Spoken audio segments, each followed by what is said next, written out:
రాష్ట్రంలోని ఉన్నత పాఠశాలల ప్రధానోపాధ్యాయులు, ఉపాధ్యాయులు, విద్యార్థినులందరికీ కూడా సమగ్ర శిక్ష తెలంగాణ పాఠశాల విద్యాశాఖ తరపున నమస్తే, శుభోదయం. ఈరోజు మనము అడాలసెంట్ సేఫ్టీ అండ్ ఎంపవర్మెంట్ ప్రోగ్రాంలో భాగంగా మానసిక ఆరోగ్యం గురించినటువంటి సెషన్ని నిర్వహించుకోబోతున్నాం. మనం అందరము ఒకరినొకరు కలుసుకున్నప్పుడు సాధారణంగా అడిగే ప్రశ్నే నేను మిమ్మల్ని అడుగుతున్నాను. అందరూ బాగున్నారా? మీరంతా బాగున్నారు కదా, బాగున్నారా అని అడుగుతాం. సో బాగుండడము, ఆల్ ఓకే అని అడగడము, ఇలా అడిగినప్పుడు మన దాని అర్థం ఏంటి, మనం ఏం ఎక్స్పెక్ట్ చేసి అడుగుతాము? శారీరకంగా జలుబో, దగ్గో, జ్వరమో లేకుండా ఉన్నారని మాత్రమేనా, లేకపోతే అన్ని రకాలుగా కూడా మీరు బాగున్నారా అని, వెల్బీయింగ్ అంటే శ్రేయస్కరంగా ఉన్నారా అని అడుగుతామా? సో ఒకసారి మనల్ని మనం ప్రశ్నించుకుందాం. అన్ని రకాలుగా బాగుంటేనే కదా మనం బాగుండడం అంటాము. సో అందుకని ఈరోజు ఈ కార్యక్రమంలో ఆరోగ్యంలో భాగంగా మానసిక ఆరోగ్యం గురించి తెలుసుకుందాం. సో అసలు ఆరోగ్యం అంటే ఏంటి? ఆరోగ్యం అంటే కేవలం ఒక వ్యాధి లేకుండా ఉండడం మాత్రమే కాదు, శారీరకంగాను, మానసికంగాను, భావోద్వేగపరంగాను, సామాజికంగా కూడా బాగుండటం, అంటే శ్రేయస్సుతో ఉండటం, వెల్బీయింగ్ ఉండటం, దీన్ని మనము ఆరోగ్యం అంటాం. సో దీంట్లో అత్యంత ముఖ్యంగా ఉండేది ఏంటి అంటే ఈరోజు మనం మాట్లాడుకోబోతున్నది మానసిక ఆరోగ్యం గురించి, మానసికంగా శ్రేయస్కరంగా ఉండడం గురించి. ఇది ఈరోజు మనం కౌమారాల్ని ఉద్దేశించి చేస్తున్నటువంటి ఈ ప్రోగ్రాంకి మనకు ప్యానలిస్టులుగా వచ్చినటువంటి వాళ్ళందరూ కూడా మానసిక ఆరోగ్యానికి సంబంధించినటువంటి ఫీల్డ్లో నిష్ణాతులైన వాళ్ళు మనతో పాటు ఉన్నారు.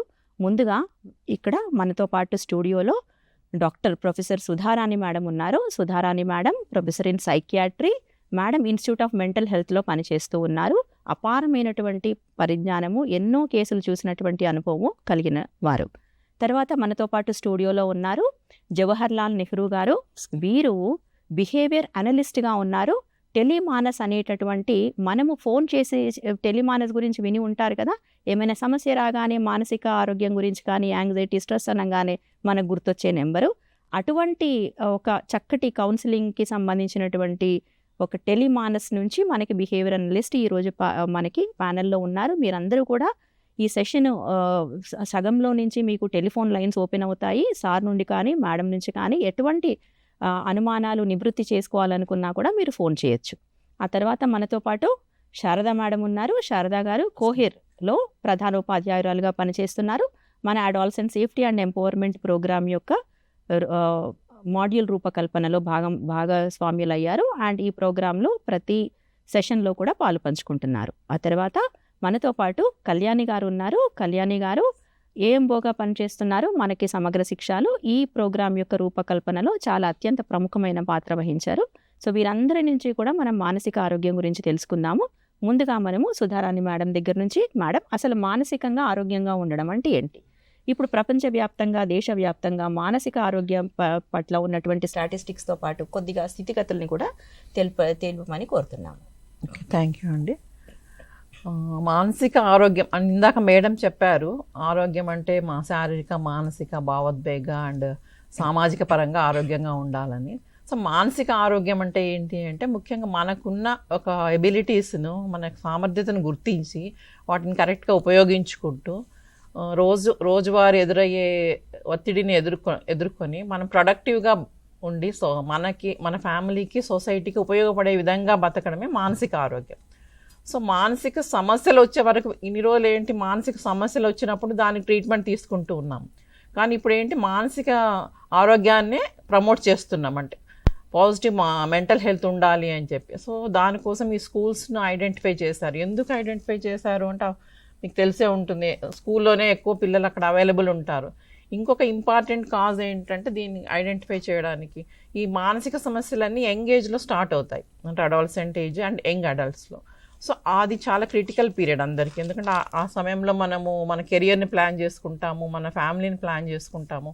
సో ఆ టైంలో మనం కరెక్ట్గా ఎర్లీగా గుర్తించి వెంటనే ట్రీట్మెంట్ తీసుకుంటే మనం రెస్ట్ ఆఫ్ ద లైఫ్ అంతా కూడా నార్మల్గా ఉంటుంది. సో అప్పుడు నెగ్లెక్ట్ చేస్తే ఏమవుతుందంటే మేజర్గా మన కెరియర్ మీద, మన ఫ్యామిలీ లైఫ్ మీద బర్డెన్ పడడం వల్ల ఎంటైర్ లైఫ్ అంతా సఫర్ అవ్వాల్సి వస్తుంది అనమాట. సో కాబట్టి this is the very important period to identify, మనం గుర్తించాల్సిన సమయం ఇది అడాలసెంట్ ఏజ్లో. సో ఇంకొక ప్రాబ్లం ఏంటి అంటే మానసిక సమస్యలతో. మామూలుగా వేరే శారీరక సమస్యలు ఉన్నాయనుకోండి, మనం ఒక టెస్ట్ చేస్తాం. సో మలేరియా అనుకో టెస్ట్ చేస్తామంటే ఉంటే ఉంది, లేకపోతే లేదు. కానీ మానసిక సమస్యల్లో ఉండే అంటే వచ్చే ప్రాబ్లమ్స్ లైక్ ఆందోళన, ఒత్తిడి, కుంగుబాటు, ఇవన్నీ మనం డే టు డే లైఫ్లో అనుభవిస్తూ ఉంటాం అప్పుడప్పుడు కొంత సమయంలో. కానీ మళ్ళీ రికవర్ అవుతాం దాని నుంచి. అది నార్మల్ ప్రాసెస్లో జరుగుతుంది. సో ఎప్పుడు నార్మల్, ఎప్పుడు అబ్నార్మల్ అన్నది ఇంపార్టెంట్. సో ఆ అబ్నార్మల్ని గుర్తించి వెంటనే మనం ట్రీట్మెంట్ తీసుకుంటే కంప్లీట్గా రికవర్ అయ్యే ఛాన్స్ ఉంటుంది అనమాట. సో దీన్ని ఎలా గుర్తించాలి మనము? సపోజ్ మనం ఒక ఎగ్జామ్లో ఫెయిల్ అయ్యామనుకోండి, సో మనకు బాధ అనిపిస్తుంది. ఎవరికైనా బాధ అనిపించకుంటే మళ్ళీ అది అబ్నార్మల్. బాధ అనిపించాలి. అనిపించినప్పుడు ఎన్ని రోజులు ఉంటుంది? ఒక రోజు బాధపడతాం, 2 రోజులు బాధపడతాం. నెక్స్ట్ మనం అనలైజ్ చేసుకుంటాం, ఎందుకు ఫెయిల్ అయ్యాము అని చెప్పి అనలైజ్ చేసుకుని నెక్స్ట్ ఎగ్జామ్ రాయడానికి ప్రిపేర్ అవుతూ ఉంటాం. సో అదేవిధంగా ఏదైనా కూడా వచ్చినప్పుడు మనం దాని నుంచి మళ్ళీ కోలుకొని నార్మల్కి వస్తామని, దట్ ఈజ్ నార్మల్ థింగ్. అలా కాకుండా ఎప్పుడైతే ఈ యొక్క ఏదైనా ఒక సమస్య వలన మనకు బాగా డిస్ట్రెస్ ఉంది, సో దానివల్ల చాలా ఇరిటబుల్ అవుతున్నాము, కోపం పడుతున్నాము, అలా ప్రొలాంగ్ అవుతూ ఉంది, లేదంటే ఎదుటి మనిషికి డిస్ట్రెస్ చూపిస్తున్నాము, అంటే మనకు ఒక సస్పీషియస్నెస్ ఉండొచ్చు, ఇలాంటి సమస్యలు ఉండి ప్రతి ఒక్కరిని అనుమానించటము, దానివల్ల అఫెక్ట్ అవ్వటము, లేదంటే మన కెరియర్కు ప్రాబ్లం, అంటే మనం ఫోకస్ చేయలేకపోవడము, కాన్సన్ట్రేషన్ చేయలేకపోవడము, సో వీటి వల్ల మన అకాడమిక్స్ కానీ తర్వాత దెబ్బతింటాము, లేదు మనము కోపం ఎక్కువ ఉంది, అనుమానాలు ఎక్కువ ఉన్నాయి, దీనివల్ల ఒక మనుషుల మధ్య రిలేషన్షిప్ దెబ్బతింటుంది.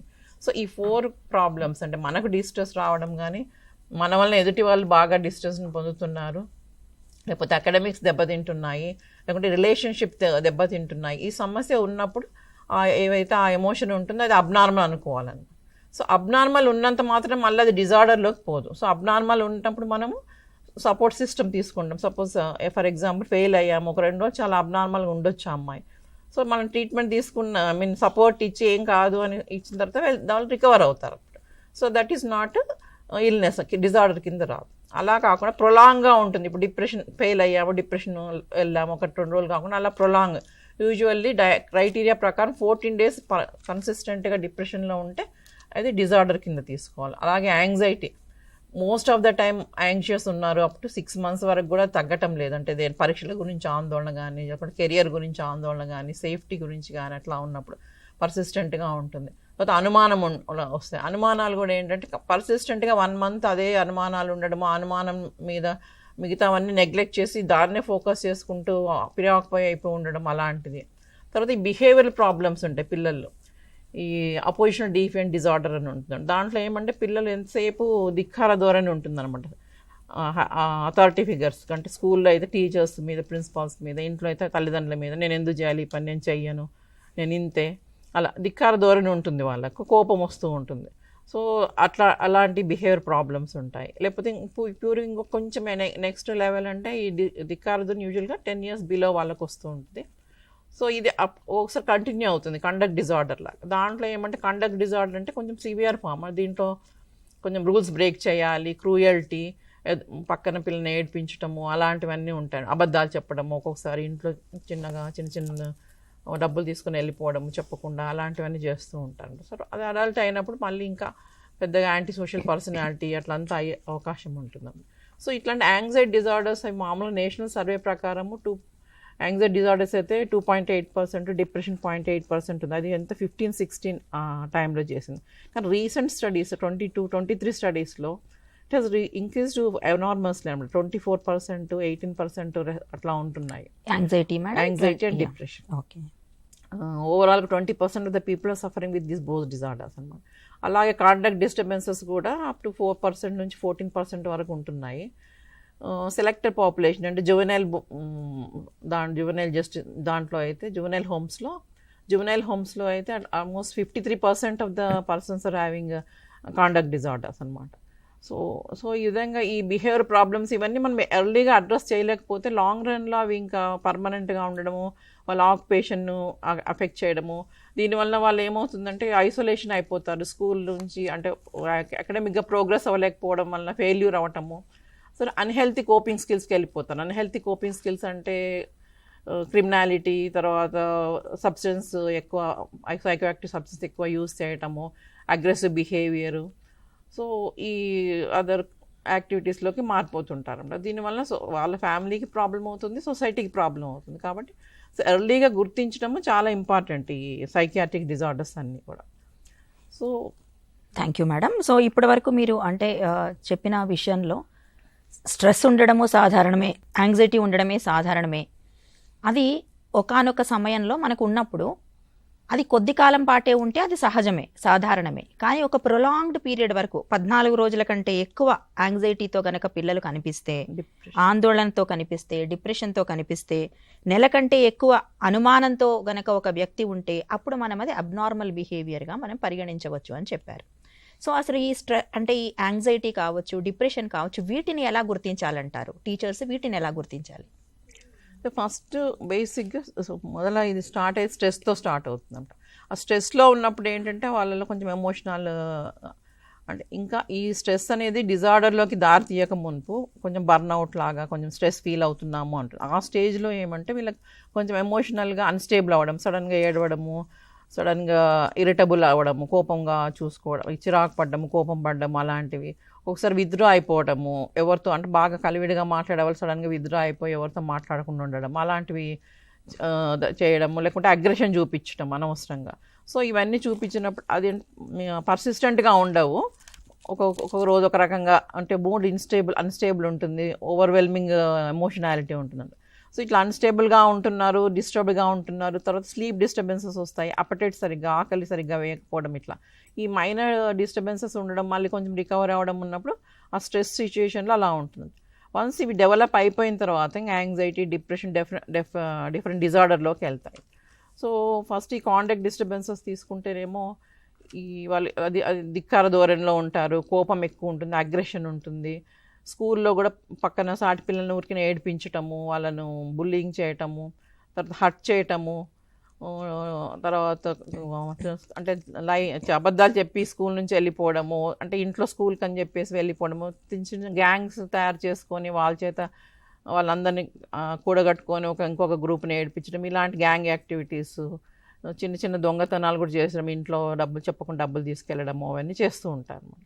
ఆ టైంలోనే మనము ఇంటర్ఫీర్ అవ్వాలి. స్కూల్లో ఒకవేళ అలాంటి పిల్లలు అంటే ధిక్కార ధోరణి చూపిస్తున్నారు, బాగా కోపంగా ఉన్నారు, అట్లా ఉన్నప్పుడు మనము వాళ్ళని ఐడెంటిఫై చేసి ఒక క్రమశిక్షణలో పెట్టడానికి ట్రై చేయండి. అంటే స్ట్రిక్ట్ రూల్స్ పాస్ చేయడము, ఆ రూల్స్ ఫాలో చేయాలి, ఎందుకు ఫాలో చేయాలనేది క్లియర్గా ఎక్స్ప్లెయిన్. అంటే మనం కూడా వాళ్ళని డీల్ చేసేటప్పుడు ర్యాష్గా ఇది ఉండాలంతే అనకుండా ఎందుకు ఆ రూల్ పెట్టాము, దానివల్ల లాభం ఏంటి, స్టూడెంట్కి ఏంటి లాభము, క్లాస్కి ఏంటి లాభం, స్కూల్కి ఏంటి లాభం చెప్పటం వాళ్ళకు.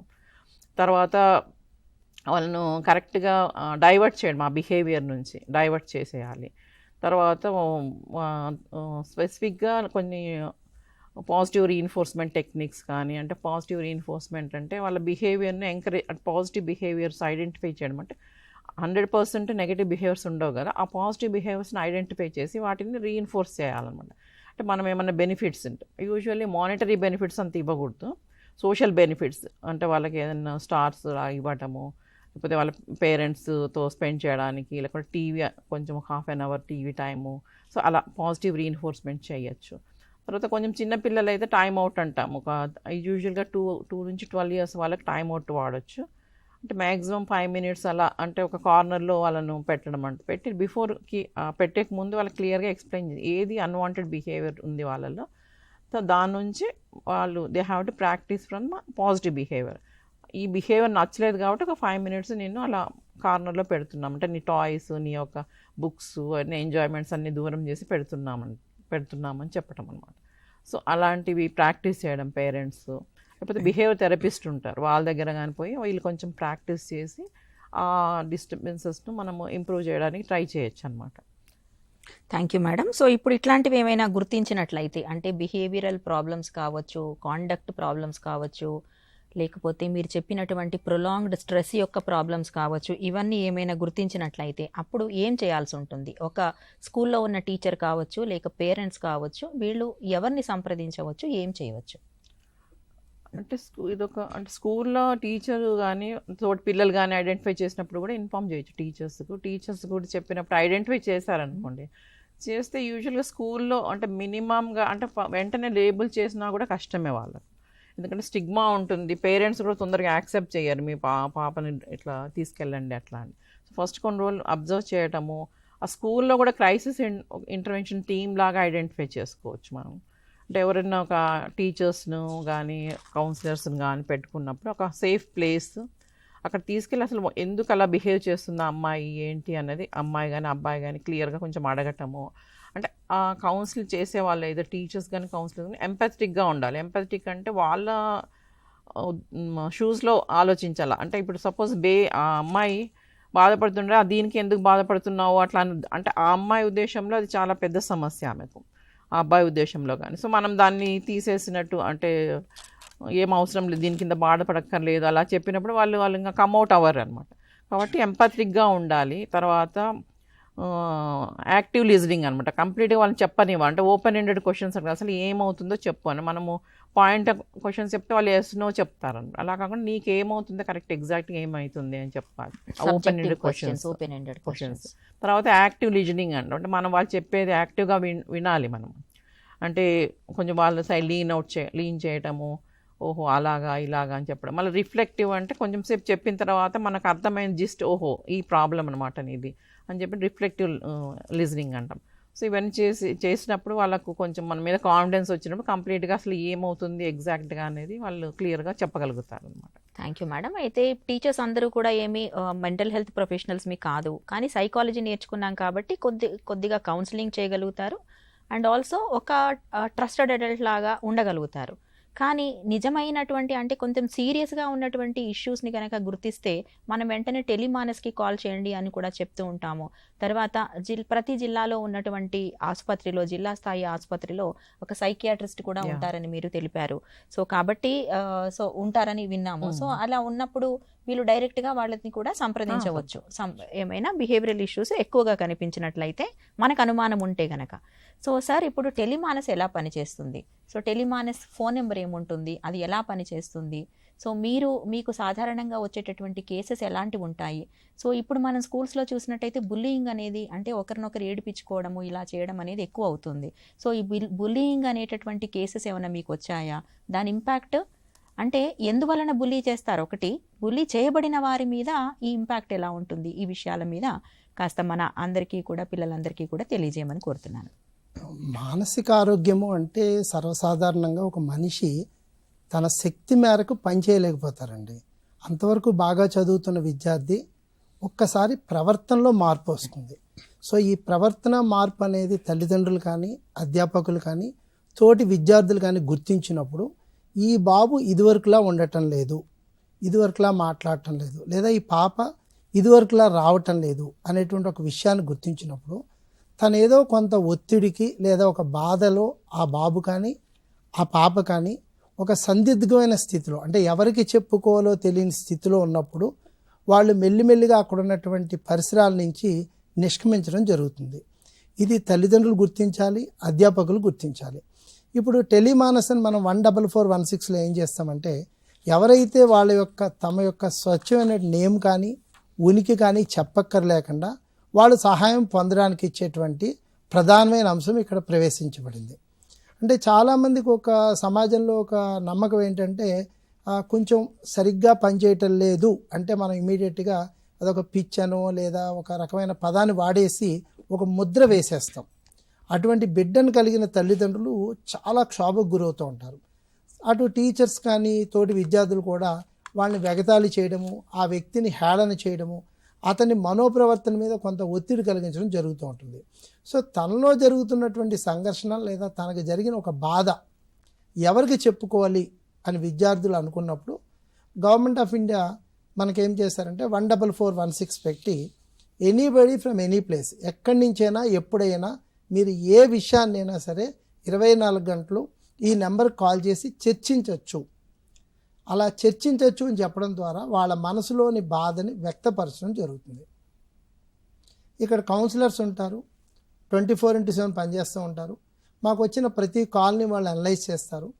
ఇందాక మేడం చెప్పినట్టు వాళ్ళు చెప్పిందంతా శ్రద్ధగా వింటారు. కౌన్సిలింగ్ అంటే ప్రథమ అంశం వినడం అండి. చాలామంది కౌన్సిలింగ్ అంటే చెప్పడం అనుకుంటారు, చెప్పడం కాదు, ఎదుటి వ్యక్తిని భావ వ్యక్తీకరణ చేయించడమే కౌన్సిలింగ్. సో ప్రధానమైన అంశం ఏంటంటే స్పష్టంగా పూర్తిగా ఎదుటి వ్యక్తి చెప్పగలిగేటువంటి అవకాశం కల్పించడం. సో ఇక్కడ పూర్తిగా వినడం ద్వారా వాళ్ళ మనసులో ఉన్నటువంటి అంశాలను వాళ్ళు చెప్పడం జరుగుతుంది. చాలాసార్లు విద్యార్థులు డైరెక్ట్గా చెప్పరండి. మా ఫ్రెండ్కి ఇలా జరిగింది, లేదా మా పక్కింటి వాళ్ళకి ఇలా జరిగింది అని ఏదో పేరు పెట్టి చెప్తూ ఉంటారు, కానీ వాళ్ళు ఒత్తిడికి గురవుతున్నారని మాత్రం చెప్పరు. సో కొంచెం డీప్గా మాట్లాడినప్పుడు అంటే వాళ్ళకి అసలు ఎలా తెలుసు, ఎంతవరకు ప్రొసీడ్ అయ్యావు, ఎంత బాధ కలుగుతోంది, ఇది బాధ నీకే కలుగుతోందా, ఇది సాధారణమైన బాధ లేకపోతే అందరిలాగాదా, ఇలా మాట్లాడినప్పుడు అతను ఇచ్చేటువంటి లేదా పాప చెప్పేటువంటి కొన్ని అంశాల ద్వారా ఈ వ్యక్తి ఆ ఒత్తిడిలో ఉన్నాడని మనకు అర్థమైపోతుంది. ఎందుకంటే ఏ వ్యక్తి రెండో వ్యక్తి జీవితంలో జరిగే అంశాలు 100% చెప్పలేరు. సో ఇక్కడ మాట్లాడుతున్న వ్యక్తి తన ఉనికిని చెప్పదలుచుకోలేదు, తన పేరు చెప్పదలుచుకోలేదు, తను ఎక్కడి నుంచి మాట్లాడుతున్నారో చెప్పదలుచుకోలేదు, కానీ తాను ఒత్తిడిలో ఉన్నానని మాత్రం చెప్తున్నారు అన్నప్పుడు అప్పుడు మనం ఆ వ్యక్తికి ఏం చేస్తామంటే కొంత ఊరట చేయూత కలిగిస్తాం. నీకు మేము సపోర్ట్ ఉన్నాము, నీకేం కావాల్సిన ఏ క్షణంలో అయినా మాకు కాల్ చేయొచ్చు. ఫస్ట్ ఇక్కడ ఏం చేస్తామంటే కనెక్టివిటీ జరుగుతుందండి, అంటే ర్యాపో డెవలప్మెంట్.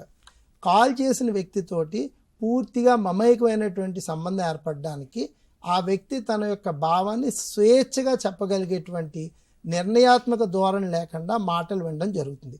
అంటే ఇలా జరిగిందా, ఇది తప్పు కదా, ఇలా చేయకూడదు కదా అనేటువంటి మాటలు లేకుండా తను ఏం చేసినా కూడా అతని భావావేశాలని అంగీకరిస్తాం. అంటే యాక్సెప్టెన్స్ అనేది ఫస్ట్ మాటలో తెలియజేస్తాం. తద్వారా అతనికి ఏం చేస్తామంటే ఎమోషనల్ సపోర్ట్ ఇవ్వడం జరుగుతుంది. అంటే వాళ్ళలో జరుగుతున్నటువంటి భావావేశాలని ఆ స్థితిలో ఆ వ్యక్తి అలా ప్రవర్తించడం ఓకే, కానీ తర్వాత ఎలా సరిదిద్దుకోవచ్చు అనేటువంటి అంశం దిశగా తీసుకెళ్ళడం జరుగుతుంది. ఇది ఒక 2-3 కౌన్సిలింగ్ సెషన్స్లో జరిగిన తర్వాత ఆ వ్యక్తి తానంతట తానే నేను అప్పుడు అలా చేసి ఉండకూడదు, మరి ఎలా చేసుంటే బాగుంటుంది అని ప్రశ్నించే స్థితికి తీసుకొచ్చి అప్పుడు తనకి ఆప్షనల్ థింకింగ్ ఇస్తాం.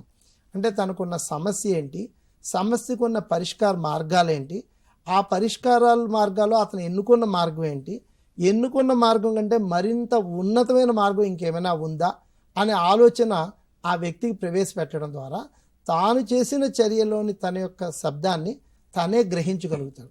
ఎందుకంటే ఎవరైనా సరే తానంతట తాను తన సమస్యను పరిష్కరించుకోగలరు, కానీ పక్క వ్యక్తి కేవలం చేయూత మాత్రమే ఇవ్వడం జరుగుతుంది. సో టీచర్ కానీ తల్లిదండ్రులు కానీ బయట వ్యక్తులు కానీ ఆ వ్యక్తితోటి 24 గంటలు ఉండలేరు. కాబట్టి ఆ 24 గంటలు ఆ వ్యక్తిలో జరుగుతున్నటువంటి సంఘర్షణ ఒత్తిడిని తాను ఎలా నివారించుకోవచ్చు, అంటే తనకున్న బలం ఏంటి, తనకున్న బలహీనత ఏంటి. ఇప్పుడు ఒకవేళ ఫర్ ఎగ్జాంపుల్ తను ఒక తప్పు చేశాడు అనుకోండి, అంటే ఒక అనంగీకార చర్య, ఇక్కడ తప్పు అనే పదం మనం వాడకూడదు, ఎందుకంటే తప్పు ఒప్పు అనేది వ్యక్తులను బట్టి మారిపోతూ ఉంటుంది. సమాజం అంగీకరించలేని ఒక చర్య తను చేశారని తనకు అర్థమైనప్పుడు ఈ అనంగీకార చర్య వల్ల తన ఉజ్వల భవిష్యత్తుకి ఎటువంటి ప్రభావం జరగచ్చు అన్నది వివరించినప్పుడు ఆ చర్యను తానంతట తానే మానుకోవడానికి అవకాశం ఉంటుంది. అది ఒక అబద్ధం చెప్పడం కావచ్చు, లేదా ఎవరితో కొంచెం వస్తువులు తీసుకోవడం కావచ్చు, లేదా అటు తల్లిదండ్రులు ఎవరైతే ప్రేమిస్తున్న వ్యక్తులు ఉన్నారో వాళ్ళ నుంచి దూరంగా ఉండి కొంత నష్టం చేయడం కావచ్చు. ఇవన్నీ కూడా నివారించుకోవడానికి ఆ వ్యక్తికి మనం అవకాశం ఇస్తాం. ఈ అవకాశం ఇచ్చేటప్పుడు తల్లిదండ్రులు కానీ అధ్యాపకులు కానీ తప్పకుండా శాండ్విచ్ టెక్నిక్ మాట్లాడాలండి. అంటే ఏంటంటే శాండ్విచ్లో ఏముంటాయంటే 2 బ్రెడ్ పీసెస్ ఉంటాయి, మధ్యలో కొంచెం ఏదైనా దానికి సంబంధం లేని ఒక అంశం పెడతాం. అంటే కొన్ని టమాటా ముక్కలు, కొన్ని ఉల్లిపాయ ముక్కలు, ఏవో కొంచెం ఇష్టమైనవి పెడతాం, 2 బ్రెడ్ పీసెస్ పెడతాం. అలాగే అంటే ఇది తిన్నప్పుడు 2 వైపులా బాగుంటుంది, లోపల కొంచెం కారం ఉప్పు అవన్నీ ఉంటాయి. అలాగే విద్యార్థులతో మాట్లాడేటప్పుడు ముందు వాళ్ళకున్న 2 బలమైన అంశాలని పొగడాలి. నువ్వు ఇందులో గుడ్డు, ఇందులో గుడ్డు, నువ్వు ఇలా చేస్తావు, ఇంత బాగా చేస్తావు, నువ్వు ఇంత బాగా చేస్తావు, ఇంత బాగా చేస్తావు, మరి ఇది ఎలా మెరుగుపరుచుకోగలవు అని తనలో ఉన్నటువంటి ఒక లోపాన్ని తనకు గుర్తించేలా చేయాలి. అప్పుడు ఆ వ్యక్తి దాన్ని బాధగా ఫీల్ అవ్వడు, తన్ని హేళన చేశారనో లేదా తన్ని పక్కన పెట్టారనో అనుకోరు. కానీ చాలాసార్లు తల్లిదండ్రులు కానీ మిగతా వ్యక్తులు కానీ మాట్లాడేటప్పుడు ఇది ఒక్కటి ఎందుకు ఇలా చేసావు అని ఆ తప్పునే మాట్లాడతారు తప్ప ఆ వ్యక్తి తను మంచి చేసినప్పుడు పొగడ్డం కానీ తనకి ఎంకరేజ్మెంట్ చేయడం కానీ జరగదు. చిన్న చిన్న అంశాలు, తను ఉదయం నిద్ర లేచినప్పుడు ఎంత బాగా తయారాడు, ఇంత బాగా తయారయ్యావు కదా, బాగుంది, ఇప్పుడు షూ పాలిష్ చేసుకోవచ్చు, ఇంకా అందంగా ఉంటుంది అంటే చేసుకుంటాడు. అలా డైరెక్ట్గా నువ్వు షూ పాలిష్ ఎందుకు చేసుకోలేదు, నేను బెంచ్ ఎక్కిస్తాను లేదా నీకు పనిష్మెంట్ ఇస్తాను అంటే తనకి కొంచెం ఒక హట్టింగ్ జరుగుతుంది. సర్వసాధారణంగా యవ్వనంలో ఉన్న వ్యక్తులు ఐడెంటిటీ కోసం చాలా ప్రయత్నం చేస్తూ ఉంటారు. వాళ్ళకి ఏ భావావేశాలు తెలియవు. అప్పుడే స్కూల్ నుంచి కొంచెం జూనియర్ కాలేజ్ వైపు వెళ్ళే ఆలోచనలు ఉంటారు కాబట్టి ఒక పాదరసంలాగా ఉంటారు. ఎదుటి వాళ్ళు ఏం చెప్తే అటువైపుకి బొగ్గు చూపుతూ ఉంటారు. సో ఈ వ్యక్తి ఒక వ్యక్తిని ఇష్టపడింది తాను ఇష్టపడి కాదు, ఎదుటి వ్యక్తి ఇష్టపడింది కాబట్టి, అంటే ఆ అమ్మాయి నన్ను ఇష్టపడుతోంది కాబట్టి నేను ఇష్టపడతా, అలా తయారవుతారు. ఆ వ్యక్తులు నాతో వస్తున్నారు కాబట్టి నేను వాళ్ళ కోసం ఏమైనా చేయాలి అంటే ఎప్పుడు కూడా ఎదుటి వాళ్ళని ఒప్పించాలనే ప్రయత్నం యువన దశలో చాలా ఎక్కువ ఉంటుంది. అందువల్ల వీళ్ళు తెలియకుండా కొన్ని కొత్త మందితోటి పరిచయాలు, కొత్త అలవాట్లు, కొత్త దైనందిక చర్యలు జరుగుతూ ఉంటాయి. ఇవి కొంత జీవితాన్ని ప్రభావం చేస్తూ ఉంటాయి. అవి వాళ్ళు గుర్తించుకుని మళ్ళీ ఆ గ్రూప్ నుంచి, ఆ వ్యక్తి నుంచి, ఆ సబ్జెక్ట్ నుంచి ఇది కాదు, this is not my cup of tea, నేను ఇక్కడ స్కూల్కి వచ్చింది చదువుకోవడానికి, నా ప్రధాన అంశం చదువు అన్న దిశగా మార్చేటప్పుడు టెలిమానస్ కౌన్సిలింగ్ చాలా స్పష్టంగా పనిచేస్తుంది. Yes sir. సో బుల్లింగ్ గురించి కూడా సార్ ఏమైనా బుల్లింగ్ కేసెస్ మీకు వచ్చాయి అంటే బుల్లింగ్ వల్ల ఎఫెక్ట్ అయ్యి మానసికంగా ఇబ్బంది పడుతున్న పిల్లల కేసెస్ ఏమైనా మీ దగ్గరికి వస్తాయి? ఒక నిమిషంలో ఒక కేసు ఉంటాయండి. ఒకసారి ఒక పాప ఫోన్ చేశారు. ఇన్ఫ్యాక్ట్ పాప డైరెక్ట్గా చేయలేదు, టీచర్గా చేశారు. మీ పాప ఈ మధ్య స్కూల్కి రావట్లేదండి అని చెప్పారు. సో ఎందుకు రావట్లేదు అంటే అప్పుడప్పుడు వస్తుంది, రెగ్యులర్గా వచ్చేది, చాలా బాగా చదివేది, పాప మానేయడం ప్రారంభించింది. ఎందుకు జరిగింది అన్నది ఎంత శోధించినా టీచర్ గారు కూడా అర్థం కావట్లేదు. తర్వాత వాళ్ళ పేరెంట్స్ పిలిపించి మాట్లాడడం జరిగింది. వాళ్ళ పేరెంట్స్లో ఫోన్లో మాట్లాడినప్పుడు కూడా వాళ్ళకి కూడా ఈ పాప ఎందుకు మానేస్తుందో అర్థం కావట్లేదు. సో కొద్ది రోజులు వాళ్ళ ఫాదర్ డ్రాప్ చేయడం ప్రారంభించారు స్కూల్కి. అయినా కూడా ఈ పాప కొద్ది రోజులు వెళ్ళింది, మళ్ళీ రిటర్న్స్ తను గ్రూప్తో రావాలి కాబట్టి మానేయడం జరిగింది. సో తర్వాత ఒక 4-5 సార్లు మాట్లాడినప్పుడు మాకు అర్థమైంది ఏంటంటే ఈ పాపకి ఉన్నటువంటి శరీరం కొంచెం లావుగా ఉండడం వల్ల ఈ అమ్మాయిని అందరూ కూడా బొద్దుగా ఉన్నావు, ఉబ్బుగా ఉన్నావు అని తనతో వెళ్ళేవాళ్ళు ఒక పేరు పెట్టి బొద్దు అని పేరు పెట్టారు. పొట్టిగా ఉండడం వల్ల నువ్వు పొట్టిదానివి, పైకి రావు అని ఒక మాట పెట్టారు. సో ఈ అమ్మాయి ట్రావెల్ చేసినప్పుడు ఎప్పుడు కూడా వాళ్ళు నువ్వు పొట్టిదానివి అని అనడంతో ఆ అమ్మాయి మెల్లిగా వాళ్ళ నుంచి వెళ్ళడం మానేసింది. వాళ్ళతో కలిసి వెళ్ళాలి కాబట్టి ఆటోలో స్కూల్కి వెళ్ళడం మానేసింది. స్కూల్లో కూర్చున్నప్పుడు కూడా మిగతా ఫ్రెండ్స్ అందరూ కూడా నువ్వు పొట్టిదానివి, లావుగా ఉన్నావు అనేసరికి ఈ అమ్మాయి మెల్లిగా తినడం మానేసింది. అంటే ఆహారం తింటే లావు అయిపోతాం. సో ఆహారం తినడం మానేసింది, చదవడం మానేసింది, స్కూల్కి వెళ్ళడం మానేసింది. మా నోటీస్కి వచ్చేసరికి పాప చాలా వీక్ అయిపోయింది. సో ఇది మాకు తెలిసిన వెంటనే మేము ఆ స్కూల్ టీచర్ని పిలిపించుకుని ఓవర్ ఫోన్లో మాట్లాడినప్పుడు తర్వాత అక్కడ లోకల్ ఆశా వర్కర్కి సపోర్ట్ చేయమని అడిగాం. ఆశా వర్కర్ ఆ స్కూల్కి వెళ్ళడం, ఆ పాపను ప్రతి వారం చూడడం, ఆ పాపకు మెల్లిగా ఎంకరేజ్మెంట్ చేయడం, అలా కొద్ది రోజులు జరిగిన తర్వాత అప్పుడు మాకు అర్థమైన విషయం ఏంటంటే ఈ పాప బుల్లింగ్ గురైంది. Okay, thank you so much sir. So ఇట్లాంటి ఇన్సిడెంట్స్ చాలా ఉంటాయి కదా కళ్యాణి గారు మన స్కూల్స్లో కూడా. సో ఈ బుల్లింగ్ స్కూల్స్లో ఎలా జరుగుతూ ఉంటుంది, దీంట్లో పెద్దవాళ్ళు కూడా తెలుసో తెలియకో ఎప్పుడైనా పాత్ర వహిస్తున్నారా? సో మనలాంటి వాళ్ళం, వెల్ మీనింగ్ అయిన వాళ్ళం, అంటే మంచి కోరే వాళ్ళం కూడా ఎప్పుడైనా బుల్లీ చేస్తున్నామా? సో ఇట్లాంటి విషయాల మీద మనము ప్రేక్షకులందరికీ కూడా ఇంట్రాస్పెక్ట్ చేసుకోవడానికి కాస్త మీరు చెప్పండి. బుల్లింగ్ మనకి స్కూల్స్లో చూసినట్టయితే వెర్బల్గా ఒక్కొక్కసారి అవుతుంది. అండ్ మనం నోయింగ్లీ ఆర్ అన్నోయింగ్లీ మనం కూడా, అంటే అడల్ట్స్ కూడా బుల్లింగ్కి తోడ్పడతారు. ఎట్లా అంటే కొన్నిసార్లు మనం పేరు పెట్టి పిలుస్తాం, ఒరే పొట్టోడా లేదా చిన్నోడా లేదా అలాంటివి, అంటే తెలియకుండా వాడతాం మనము. అంటే ప్రేమతో కావచ్చు లేదా నార్మల్గా కావచ్చు, కానీ అది వాళ్ళని లేబుల్ చేసినట్టు అవుతుంది. అదే కాకుండా కొన్నిసార్లు మనము క్లాస్లో వాళ్ళ మీద గట్టిగా అరవచ్చు, మేబీ అల్లరి చేసినందుకో దేనికో, అది కూడా అంటే వర్బల్ బుల్లింగ్కి దారి తీయచ్చు. అట్లాగే మన పియర్ గ్రూప్లో పిల్లల్లో మనం ఫిజికల్ బుల్లింగ్ కూడా చూస్తాం. అదే కాకుండా మనం ఈ మధ్య కాలంలో మనం చూసే బుల్లింగ్ ఏంటంటే సైబర్ బుల్లింగ్ కూడా చూస్తున్నాం మనం, ఈ ఇంటర్నెట్ కానీ ఇవన్నీ వాడడం ఎక్కువ అవడం వల్ల. సో స్కూల్స్లో మనం ఇలాంటివన్నీ ఎక్కువగా చూస్తూ ఉంటాం. ఫిజికల్ కానీ లేకుంటే వర్బల్ కానీ లేకుంటే సైబర్ కానీ ఇలాంటి బుల్లింగ్స్ చూస్తూ ఉంటాం. అయితే ఇలాంటివి చూసినప్పుడు అండ్ మనము యాజ్ అడల్ట్స్ కొంచెం మనము మైండ్ఫుల్గా ఉండాలన్నమాట. అంటే పిల్లలతో వ్యవహరించినప్పుడు కానీ వాళ్ళతో మాట్లాడేటప్పుడు కానీ సాధారణంగా ప్రేమతో కావచ్చు, వాళ్ళని బాగుపరచాలని కావచ్చు, మనము యూస్ చేసే భాష కానీ వాళ్ళని మనము పిలిచే విధానం కానీ కొంచెం జాగ్రత్తగా ఉండాలి. ఎందుకంటే ఇవాళ రేపు పిల్లలు చాలా సెన్సిటివ్ ఉంటున్నారు. అది కూడా ఒక విధంగా వాళ్ళ మనసు మీద ప్రభావం చూపించవచ్చు. ఒకవేళ మనం కనుక బుల్లింగ్ మన స్కూల్స్లో చూస్తే ఏం చేయాలి అంటే ఫస్ట్ థింగ్ మనం చేయాల్సింది ఏంటంటే ఆ ఇష్యూని మనం ఇమీడియట్గా చాలా సీరియస్గా లేదా ఆ పిల్లవాడిని కానీ ఆ అమ్మాయిని కానీ అబ్బాయిని కానీ లేబుల్ చేయకూడదు. ఎందుకంటే బులియింగ్ అనేది కూడా ఒకలాంటి సహజమైన కొంతమంది పిల్లలు చూస్తూ ఉంటాం కాబట్టి ఫస్ట్ మనం దాన్ని అడ్రస్ చేయడానికి మనం ఏం చేయాలంటే వాళ్ళని మనము కాన్ఫిడెన్షియల్లోకి తీసుకోవాలి. అంటే ఏంటి, అందరికీ చెప్పి ప్రచారం చేయడం ఇలాంటివి చేయకూడదు. ఈ విషయం ఏదైతే ఉందో మన స్కూల్ దృష్టికి తీసుకెళ్ళాలి, హెడ్ మాస్టర్ దృష్టికి తీసుకెళ్ళాలి, తల్లిదండ్రులకు కూడా మనం చెప్పాలి. కానీ చెప్పే విధానం ఉంటుంది అండ్ కాన్ఫిడెన్షియల్గా చెప్పాలి. అంటే ఏంటి, అందరి మధ్యలో అనౌన్స్ చేయడము లేదా ఆ పిల్లవాడిని టార్గెట్ చేయడం లాంటివి చేయకూడదు. ఇంకొకటి ఏంటంటే, ఒకవేళ బులియింగ్ చేసే పిల్లవాడు ఎవరైతే ఉన్నారో అతనే కాకుండా చేయబడ్డవారు చేసేవారు ఇద్దరిని కూడా మనము కౌన్సిలింగ్కి వీలైతే కౌన్సిలింగ్కి రెఫర్ చేయాలి. అండ్ అదే కాకుండా టీచర్స్ కూడా మంచి ట్రస్టెడ్ అడల్ట్ అయ్యి కౌన్సిలింగ్ చేయొచ్చు అట్ ద సేమ్ టైం. కాకపోతే ఎంతవరకు మనం చేయాలో అంతవరకు మాత్రమే చేయొచ్చు. అండ్ ఎవరైతే బులియింగ్ చేయబడతారో పిల్లలు, వాళ్ళు మనతో ఫ్రెండ్లీగా ఉండి అప్రోచబుల్గా ఉండేటట్టు మనం ఉండాలన్నమాట. ఓకే, థ్యాంక్ యూ కళ్యాణి గారు. మరి ఇవన్నీ కూడా మెంటల్ హెల్త్ ఆస్పెక్ట్స్ అన్నీ కూడా చూసాము, అన్నీ వింటున్నాం కదా. మరి ఎప్పుడు ప్రాబ్లం వచ్చినప్పుడు మనము దాని మీద యాక్ట్ చేయడం కంటే కూడా ఎప్పుడు మానసికంగా బాగుండేలాగా మనం చర్యలు తీసుకోవాలి అని చెప్పి డాక్టర్ సుధారాణి గారు చెప్పారు. కొన్ని స్ట్రాటజీస్ ఏమైనా చెప్పగలరా? మనము ఏ adolescent safety and empowerment programme మాడ్యూల్లో కూడా ఇచ్చి ఉన్న కొన్ని స్ట్రాటజీస్ ఉన్నాయి. ఆ స్ట్రాటజీస్ గురించి మీరు ఒక నిమిషంలో కొన్ని స్పెల్ అవుట్ చేయగలరు? తప్పకుండా. Prevention is better than cure అంటారు కదా. అంటే మనము మానసికంగా ఆరోగ్యంగా ఉండడానికి కొన్ని మనం స్ట్రాటజీస్ కనుక ఫాలో అయితే అది చాలా ఉపయోగపడుతుంది. మొట్టమొదటిది ఏంటంటే షేరింగ్ అండ్ కేరింగ్ అని అంటారు కదా. మీరు మనసు విప్పి మీకున్న బాధ కానీ మానసిక ఆందోళన కానీ పంచుకోవడం.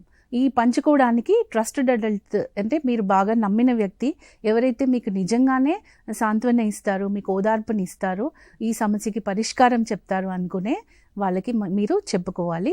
నెక్స్ట్ మంచి నిద్ర అనేది కూడా చాలా ఇంపార్టెంట్.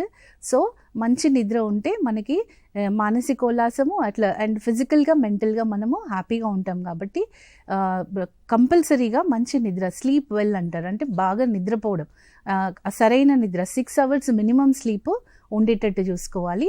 అట్లాగే ఫిజికల్ అంటే ఏంటి, హెల్తీ బాడీలోనే హెల్తీ మైండ్ ఉందని అంటారు కదా. కాబట్టి మీరు ఫిజికల్గా ఫిట్ ఉండేటట్టు ఎక్సర్సైజెస్ లాంటివి చేస్తూ ఉండాలి, మూమెంట్ ఉండాలి బాడీలో.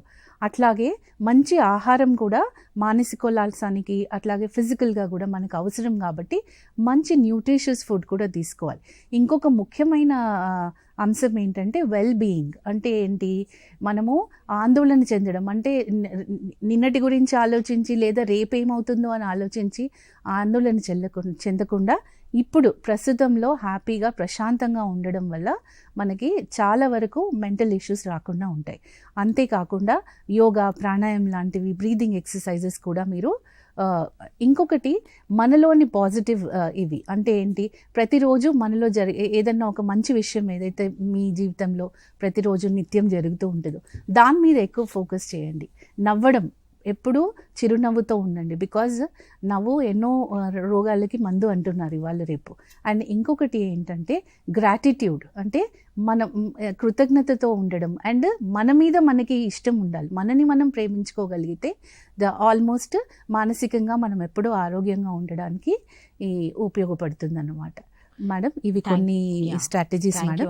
సో ఇప్పుడు చాలా చెప్పుకున్నాము, దగ్గర దగ్గర ఒక 15 స్ట్రాటజీస్ మనం ఈ పుస్తకంలో కూడా ఇచ్చి ఉన్నాము అండ్ మనం ఇప్పుడు మాట్లాడుకున్నాము. మేడం మరి అందరూ కూడా ఇవన్నీ చేయగలుగుతారా సుధారాణి మేడం? సో మనము పర్సనల్గా మనం ఏమైనా ప్లాన్ చేసుకోవాల్సి ఉంటుందా? నాకు పని చేసేది ఒకటి, మీకు పని చేసేది ఒకటి అలా ఉంటుందా? నాకు కొన్ని, మీరు కొన్ని, శారద గారు కొన్ని, నెహ్రూ గారు కొన్ని, ఇలా అలా ఉంటుందా? దాన్ని ఎలా మనము ఐడెంటిఫై చేసుకోవాలి మనము అనే దాని గురించి ఒక 1 minute కంప్లీట్ చేయండి మేడం. అంటే మామూలుగా మనకు ఎవరికైనా కూడా పర్సనల్ హ్యాబిట్స్ ఉంటాయి. అంటే మనం రిలాక్స్ అవ్వడానికి ఒక యూనిఫామ్గా, అంటే ఇప్పుడు ఒక రిలాక్స్ అయ్యారు పెట్స్తో రిలాక్స్ అయ్యారంటే అందరికి అది యూనిఫామ్ కాదు. సో వాళ్ళు ఏమంటే ఒక పర్సనల్ క్రైసిస్ ప్లాన్ తయారు చేసుకోవాలండి ప్రతి ఒక్కరు. దాంట్లో అంటే మనకు ఏమి రిలాక్సేషన్ ఇస్తుంది. ఇప్పుడు నాకు రిలాక్సేషను కాసేపు ఎవరితో ఫ్రెండ్తో మాట్లాడితే రావచ్చు, లేకపోతే పెట్స్తో రావచ్చు, ఒక్కొక్కరికి ఉంటుంది. సో వీ హ్యావ్ టు మనము మన యొక్క రిలాక్సేషన్ దేంతో బాగా రిలాక్స్ అవుతున్నామో అవి ఐడెంటిఫై చేసి పెట్టుకోవాలి.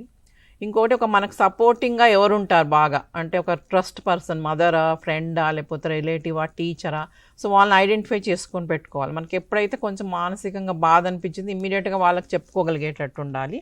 తర్వాత ఈ రిలాక్సేషన్ టెక్నిక్ వాడేటట్టు ఉండాలి. తర్వాత ఏవి ట్రిగ్గర్ చేస్తున్నాయి మనకు అది ఐడెంటిఫై చేయాలి. అంటే ఎవరైనా మనల్ని కామెంట్ చేస్తే మనకు బాధపడుతున్నామా, లేకపోతే అకాడమిక్ స్ట్రెస్ తోటి బాధపడుతున్నామా, అంటే ఎగ్జామ్స్ అప్పుడు ఎట్లా ఫీల్ అవుతున్నామా, అంటే ఏవి ఐడెంటిఫై చేసుకుంటే దాన్ని వర్కౌట్ చేసుకోవాలంటే అందరికీ అన్ని స్ట్రెస్ఫుల్గా ఉండవు. కొంతమందికి అకాడమిక్ స్ట్రెస్ ఉంటుంది, కొంతమందికి ఏమో ఇంటర్పర్సనల్ అంటే ఫ్రెండ్స్ తోటి స్ట్రెస్ ఉంటుంది, వాళ్ళు ఏమైనా కామెంట్ చేస్తారో అది ఇది అలా చెప్పి. సో ఐడెంటిఫై చేసుకోవాలి మనకి ఏవేవి స్ట్రెస్ఫుల్ ఈవెంట్స్, దాన్ని ఎలా వర్కౌట్ చేసుకోవాలన్నది ఒక ట్రస్ట్ వర్తి పర్సన్తో డిస్కస్ చేసుకోవచ్చు, లేకుంటే ప్రొఫెషనల్తో చేసుకోవచ్చు. ఈ ట్రస్ట్ వర్తి పర్సన్ ఐడెంటిఫై చేసుకోవాలి, రిలాక్సేషన్ టెక్నిక్స్ ఐడెంటిఫై చేసుకోవాలా. ఇమీడియట్గా మనము ఆ పర్సన్ అప్రోచ్ అయ్యేటట్టు ఉండాలి. ఆ పర్సన్ అంటే ఎక్కడో దూరంగా ఉన్న పర్సన్ కాదు, మనకి ఎవరైతే అవైలబుల్ ఉంటారో మన చుట్టుపక్కల, ఇంటి ఫ్యామిలీలో కానీ స్కూల్లో కానీ అట్లా ఉన్న వాళ్ళని ఐడెంటిఫై చేసుకోవాలన్నమాట. Thank you madam. సో ఇప్పుడు మేడం చెప్పినట్లుగా అందరికీ అన్నీ స్ట్రెస్ఫుల్ కాదు, అందరికీ అన్నీ కూడా ఈ యాంగ్జైటీని కలగజేయవు. కానీ ఎప్పుడైనా కూడా మనకి ఏం స్ట్రెస్ ఇస్తున్నాయి అనేది గుర్తించుకోవడం మనకి మంచిది. అలర్జీలు ఎట్లయితే దీనికి ఇది నాకు అలర్జీ అంటారో అట్లే నన్ను ఏం ట్రిగ్గర్ చేస్తుంది అనేది కూడా మనం ఐడెంటిఫై చేసుకొని ఉన్నట్లయితే అలాంటి పరిస్థితుల్లోకి వెళ్ళినప్పుడు మనం రెసిలియంట్గా బయటపడడానికి అవకాశం ఉంటుంది, అంటే వాటిని తట్టుకొని బయటికి రావడానికి అవకాశం ఉంటుంది. సో ఇట్లాంటప్పుడు మనం ఒక ట్రస్టెడ్ అడల్ట్తో మాట్లాడాలి అని చెప్పారు. And at the same time ఇప్పుడే మనము కళ్యాణి గారు ఎక్స్ప్లెయిన్ చేసినటువంటి ఎన్నో టెక్నిక్స్ ఉన్నాయి, ఎన్నో స్ట్రాటజీస్ ఉన్నాయి. ఈ స్ట్రాటజీస్లో మనకి అనుకూలమైనటువంటి స్ట్రాటజీస్ని ఎంచుకొని నిరంతరం వాటిని ప్రాక్టీస్ చేస్తూ ఉన్నట్లయితే మనము మానసికంగా చాలా చక్కగా అంటే శ్రేయస్కరంగా వెల్ బీయింగ్తో ఉంటామన్నమాట. సో అయితే ఇప్పుడే మేడం చెప్పినట్టుగా మరి మనం మనకి నమ్మకస్తులైన వాళ్ళు ఎవరు, మనకు ట్రస్టెడ్ అడల్ట్ ఎవరు, మనం ఎవరితో మాట్లాడాలి అనేది తెలుసుకోవాలంటే ఒకసారి శారదా గారు ఇదివరకు కూడా మనం మాట్లాడుకున్నాం అసలు ట్రస్టెడ్ అడల్ట్ని ఒక చైల్డ్ ఎలా ఐడెంటిఫై చేసుకోవాలి, రెండోది ఒక ట్రస్టెడ్ అడల్ట్కి ఉండాల్సినటువంటి లక్షణాలు. సో ముందైతే ఒక చైల్డ్ ట్రస్టెడ్ అడల్ట్ని ఎలా ఐడెంటిఫై చేసుకోవాలో చెప్పండి. ఇదివరకు కూడా చెప్పారు మేడం సార్ కూడా చెప్పినప్పుడు, ఏదైనా సమస్య వచ్చినప్పుడు పిల్లలు వాళ్ళు ఎవరితో ఫ్రీగా మాట్లాడగలుగుతారో ఆ ప్రాబ్లం సాల్వ్ చేయగలుగుతారు, కాన్ఫిడెన్షియాలిటీ మెయింటైన్ చేసి ఉంటారని వాళ్ళకి ఆ నమ్మకం ఉందో వాడనే మనం ఫస్ట్ ట్రస్టెడ్ అడల్ట్గా ఉంటాం. తర్వాత చెప్పినప్పుడు ఇందాక చెప్పారు నవరు సార్, కౌన్సిలింగ్ అంటే మనం ఏదో వాళ్ళకి సలహా ఇవ్వడం కాదు, వాళ్ళ పరిస్థితిలో ఏం జరుగుతుందని మనం వినడం, ఫస్ట్ ఓపెన్గా మనం వాళ్ళని వినడం, జడ్జి చేయకపోవడం. తర్వాత మనం సజెస్టివ్ మోడ్లో కాకుండా వాళ్ళు ఏదైతే ఫేస్ చేస్తున్నారో దాన్ని అర్థం చేసుకుని వాళ్ళకి సలహా ఇవ్వడం. తర్వాత ఫస్ట్ అండ్ ఫార్మోస్ట్ అంటే ఆ చైల్డ్కి వీళ్ళు నా ప్రాబ్లమ్ని సాల్వ్ చేస్తారని ఒక నమ్మకం, ఆ ప్రగాఢ నమ్మకం కలిగి ఉండడం. తర్వాత జడ్జ్మెంట్ చేయకుండా వాళ్ళు ఏదైతే ఫేస్ చేస్తున్నారో దాన్ని అర్థం చేసుకునే పద్ధతిలో మనం ఉండాలి. తర్వాత ఇంకోటి ఏంటంటే ఆ పిల్లవాడికి కానీ ఆ పాపకి కానీ. ఎస్ సార్, ఒక కాల్ వచ్చింది. ఓకే, యా ప్లీజ్ మాట్లాడండి అమ్మా. Hello, good morning ma'am. Good morning. నా పేరు Pranavi. I'm from BJP Sultan Bazaar Koti. Okay, I have a doubt. Yes. How to reduce our angriness? Anger, కోపాన్ని ఎలా తగ్గించుకోవాలి? అవును మ్యామ్. ఓకే అమ్మా, ఆన్సర్ చెప్తారు. యా, హలో, థ్యాంక్ యూ అమ్మా ఆ డౌట్ అడిగినందుకు. ఎందుకంటే కోపము అన్నది ఫస్ట్ ఎందుకు వస్తుంది అన్నది మీరు ఆలోచించాలంటే బికాజ్ ఆఫ్ అంటే ఏ ఇష్యూస్లో వస్తుంది కోపము అన్నది, అంటే ఎవరి మీద వస్తుంది. ఫస్ట్ థింగ్ ఏంటంటే కోపాన్ని గుర్తించడం ఫస్ట్. నాకు కోపము అన్నది ఎక్కువగా ఉంది అన్నది గుర్తించి ఫస్ట్ స్టెప్. తర్వాత దాన్ని మార్చుకోవాలనుకున్న సెకండ్ స్టెప్ అనమాట. అంటే మోటివేట్ అయ్యారు ఆల్రెడీ తగ్గించుకోవాలన్నాను. తగ్గించుకోవాలనుకున్నప్పుడు మనం ఏమి మెథడ్స్ వాడవచ్చు. ఇప్పుడు ఇమీడియట్గా కోపం వచ్చినప్పుడు వెంటనే మిమ్మల్ని మీరు ప్రశ్నించుకోవాలంటే అంటే ఇప్పుడు ఇంత కోపం పడటం అవసరమా లేదా అన్నది ఆ వ్యక్తి మీద, అంటే ఏ విషయానికి వస్తుందో దానికి ఆ క్వశ్చన్ అది దానికి మిమ్మల్ని మీరు ప్రశ్నించుకున్నప్పుడు మీకు తెలుస్తుంది ఇంత కోపం అవసరమా అని. ఆటోమేటిక్గా ఆ డిలే చేసేటప్పటికి కోపం కూడా కొంచెం తగ్గుతుంది. సో మీకు బ్రీతింగ్ ఆ కోపాన్ని తగ్గడానికి అంటే ఆ లోపల ఇదవుతూ ఉంటుంది కదా మీకు, దాన్ని తగ్గించుకోవడానికి బ్రీతింగ్ ఎక్సర్సైజెస్ యూస్ చేసుకోవచ్చు. ఏదైనా రిలాక్స్ అవ్వటము, ఆ ప్రదేశం నుంచి వెళ్ళటము, అక్కడ నుంచి వెళ్ళిపోవడము, డైవర్ట్ చేసుకోవటము. సో ఇవన్నీ డిస్ట్రాక్ట్ చేయొచ్చు మీ మైండ్ను. తర్వాత ఆ ప్రదేశం నుంచి వెళ్ళిపోవటము, ఇవన్నీ ప్రాక్టీస్ చేసుకోవాలి. డీప్ బ్రీతింగ్ కూడా అంటే మనము ఇన్హేల్ చేసుకోవడం. అంటే ఎగ్జాంపుల్ చెప్తా ఉంటే రోజ్ ఫ్లవర్ను డీప్గా ఇన్హేల్ చేసి క్యాండిల్ని ఊదండి, ఓకే. సో ఇన్హేల్ చేయడం ఊదాలన్నమాట. సో డీప్ బ్రీదింగ్ అంటే 3 to 4 సెకండ్స్, 4 సెకండ్స్ ఇన్హేల్ చేసి 6 సెకండ్స్ ఎగ్జేల్ చేయాలి మౌత్ తోటి. సో దానివల్ల మనకు టెన్షన్ అన్నది అంటే ఆ కోపం వలన వచ్చే టెన్షన్ అవి తగ్గుతాయి అన్నమాట. తగ్గినప్పుడు మనకు ఆలోచించే వ్యవధి దొరుకుతుంది. కోపగించుకోవాలా వద్దా అన్నది ఆలోచించవచ్చు. Thank you so much madam. దీన్ని సో ఇప్పుడు మేడం చెప్పారు కదా 4, 6 ఇది చాలా బాగా పనిచేస్తుంది. So thank you Pranavi for asking this question. చాలా మందిలో కూడా ఈ యాంగర్ ఇష్యూస్ చాలా ఉంటాయి. సో మనం మన బుక్లో ఏమి ఇచ్చామంటే యాంగర్కి RID, get rid of anger కదా మనకు కావాల్సింది. RID అని చెప్పి ఒక చిన్న అక్రోనిమ్ ఇచ్చాము.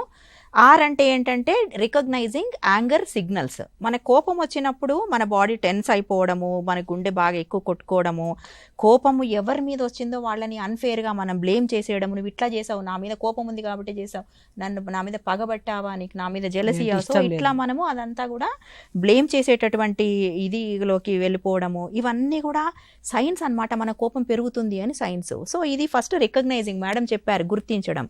మీరు ఆర్ గుర్తుపెట్టుకోనువు. సెకండ్ వచ్చేసి ఏంటంటే identifying A positive way of analysing the situation.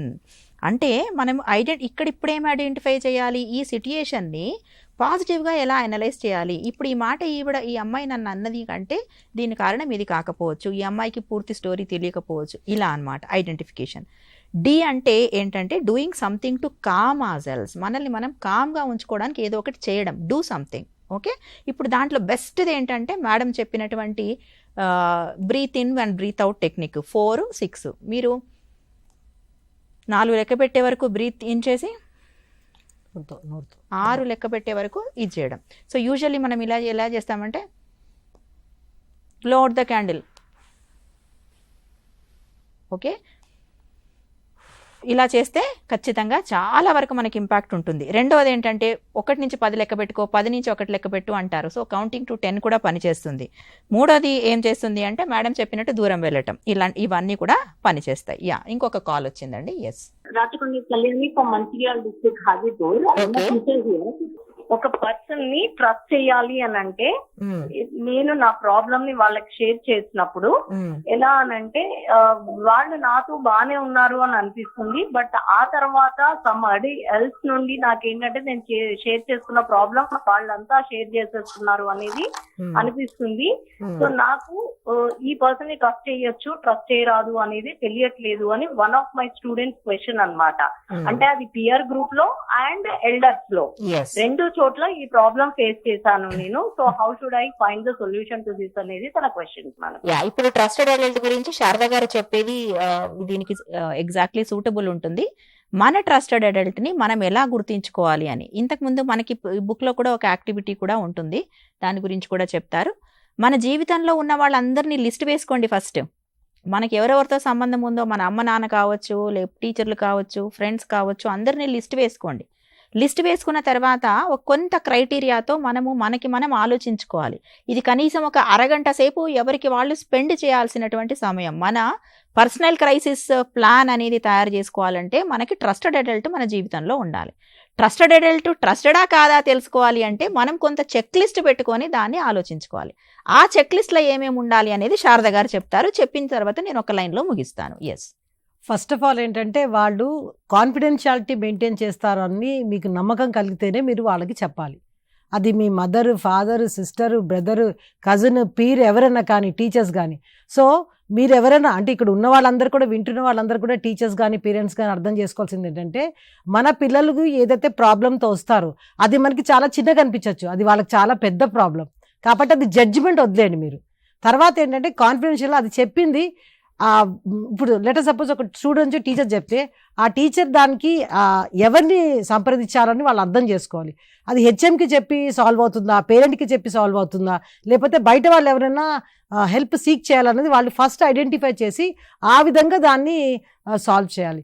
Confidentiality అనేది ఆ చైల్డ్కి మనం ఇవ్వాలంటే ఫస్ట్ ఏంటంటే ఇంపార్షియాలిటీ ఉండడం, ఓపెన్ లిజనింగ్ ఉండడం, కాన్ఫిడెన్షియాలిటీ మెయింటైన్ చేయడం, ఇవి చాలా important. Thank you so much Sharada గారు. సో దీన్నే సమ్అప్ చేస్తూ ఒక్క లైన్లో చెప్పాలంటే పిల్లలు కానీ పెద్దవాళ్ళు కానీ నా మేలు కోరే వాళ్ళు ఎవరు మన జీవితంలో అనేది ఈ లిస్ట్లో ఫస్ట్ మనం ఆలోచించుకోవాలి. ఓకే, సో మా అమ్మ, నాన్న, టీచరు వీళ్ళు నా మేలు కోరే వాళ్ళేనా కదా, నెంబర్ 1. నెంబర్ 2, ఎవరైనా వింటున్నారా, వినేవాళ్ళు నాన్ జడ్జిమెంటల్గా ఉండడం అంటే ముందే ఇంతకుముందు నిర్ణయాత్మకమైన ధోరణిలో అవును ఇది నువ్వు చేసింది తప్పు ఒప్పు అని అనకుండా ఎవరు వినగలుగుతారు. ఫస్ట్ విన్నాక నాకు సమస్యని తానే తీర్చకపోయినా తీర్చేటటువంటి దారి, తీర్చేటటువంటి సహకారాన్ని అందించగలరు. ఇలా మనం చెక్ లిస్ట్ పెట్టుకోవాలి కళ్యాణి గారు. సో వినేవాళ్ళు, జడ్జి చేయని వాళ్ళు, నన్ను యాక్సెప్ట్ చేసేవాళ్ళు, నా వెన్ను తట్టేవాళ్ళు, నా శ్రేయస్సును కోరేవాళ్ళు, నా ఎంపథైజ్ చేసేవాళ్ళు, కాన్ఫిడెన్షియాలిటీ మెయింటైన్ చేసేవాళ్ళు, ఈ 5-6 చెక్ లిస్ట్లో ఇవన్నీ కూడా ఎవరైతే మన జీవితంలో ఉన్న వాళ్ళకి సూట్ అవుతాయో వాళ్ళు మనకి ట్రస్టెడ్ అడల్ట్స్. ఒక్కరు ట్రస్టెడ్ అడల్ట్ ఉంటే సరిపోదండి. ఇప్పుడు నాకు ఫోన్ కాల్ వచ్చినప్పుడు నేను ఎత్తే స్థితిలో ఉండొచ్చు, లేకపోవచ్చు. మరి నేను ట్రస్టెడ్ అడల్ట్ అని అనుకున్న వాళ్ళు ఇప్పుడు అర్జెంటుగా నా అవసరం ఉంటే వాళ్ళు నాకు రీచ్ అవ్వలేకపోవచ్చు. కాబట్టి ప్రతి చైల్డ్ యొక్క జీవితంలో, ప్రతి అడాలసెంట్ జీవితంలో కనీసం 3 ట్రస్టెడ్ అడల్ట్స్ ఉండాలని చెప్పండి. ఈ యాక్టివిటీ మీరంతా చేయించాలి. Next caller please. Hello hello Pooja, చెప్పండి. చెప్పమ్మా చెప్పమ్మా. మేడం ఎగ్జామ్స్ టైంలో స్ట్రెస్ ఇంకా ఓవర్ థింకింగ్ ఎలా తగ్గించుకోవాలో చెప్పండి. ఓకే అండి. సో 1 నిమిషంలో నెహ్రూ గారు exams time stress, over thinking ఎలా తగ్గించుకోవాలి? పరీక్షలో అని మీరు అంటున్నారు కానీ పరీక్షలు మీకు కొత్తగా తల్లి. ఇప్పుడు ఏ తరగతి మీరు చదువుతున్నారో అంతకుముందు అనేక పరీక్షలు రాశారు. ఇప్పుడు వచ్చేటువంటి క్వశ్చన్స్ అన్నీ కూడా మీ సిలబస్లోంచి వచ్చాయి. క్వశ్చన్ పేపర్ మీకోసం ప్రత్యేకంగా సెట్ చేసింది కాదు, మిమ్మల్ని మరో క్లాస్లోకి తీసుకువెళ్ళడానికి చేసిన క్వశ్చన్ పేపర్ కాబట్టి దాని గురించి మీరు ఆందోళన చెందక్కర్లేదు. మీరు చదివారు, నేను చదివాను, నేను రాస్తాను అనే బలమైన నమ్మకంతో మీరు ఎగ్జామ్ హాల్లోకి వెళ్ళండి. ఎందుకంటే స్కూల్కి వెళ్ళినప్పుడు మీరు విన్న ప్రతిదీ కూడా మీ మెదడులో ఉంటుంది.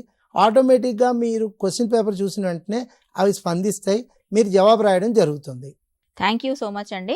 దానికంటే ముందు మళ్ళీ ఒకసారి మీకు చెప్పేది ఏంటంటే టీచర్స్కి అండ్ పిల్లలకి అందరికీ కూడా మీకు ఏమైనా కూడా యాంగ్జైటీ, స్ట్రెస్, డిప్రెషన్ లాంటి సూచనలు కనిపిస్తే టెలిమానస్కి మీరు కాల్ చేయొచ్చు. 14416కి కాల్ చేయొచ్చు.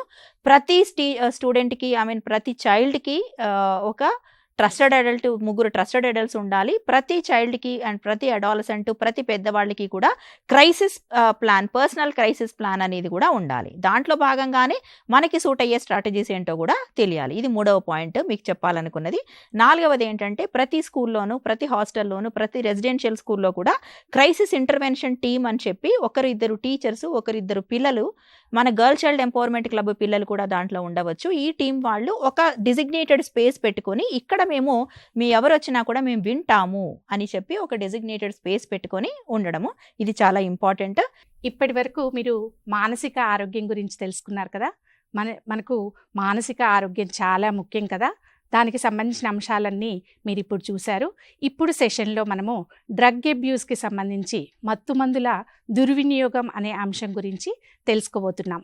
విద్యార్థులు మీరు మానసిక ఆరోగ్యం సరిగ్గా లేకున్నా, చెడు స్నేహాల ప్రభావం వల్ల కానీ, సోషల్ మీడియా ప్రభావం వల్ల కానీ, ఇలా రకరకాల కారణాలతోటి మత్తుకు బానిసలు అవుతున్నారు. ఈ మత్తుకు బానిసలు అవ్వటం మీ వ్యక్తిగత సమస్యే కాదు, ఇది సామాజిక సమస్య, కుటుంబ సమస్య కూడా అవుతుంది. కాబట్టి ఈ అంశాల గురించి మీకు అవగాహన చాలా అవసరం. ఈరోజు దీని గురించి సవివరంగా మనకు తెలియజేసేందుకు తెలంగాణ ఈగల్ ఫోర్స్ నుంచి మనకి ఇక్కడ స్టూడియోలో ఉన్నారు. వారిని ముందుగా పరిచయం చేసుకుందాం.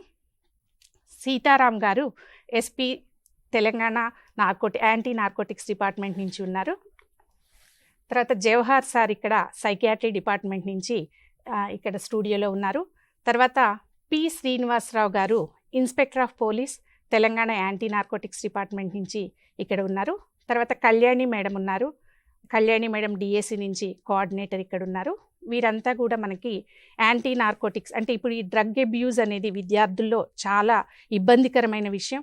ఈ అంశం గురించి విద్యార్థులకు అవగాహన కలిగించడానికి ఈరోజు స్టూడియోలో ఉన్నారు.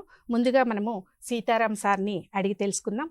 సార్, అసలు ఈ డ్రగ్ అబ్యూజ్ అంటే ఏంటి, మత్తుమందుల దుర్వినియోగం అంటే ఏంటి, విద్యార్థుల్లో ఇవి ఎలా ఉంటాయి, విద్యార్థులను అసలు ఎలా ప్రభావితం చేస్తాయి, వీటి గురించి పూర్తి అవగాహన మా విద్యార్థులకు కలిగించాల్సిందిగా కోరుతున్నాను. తప్పకుండా అండి.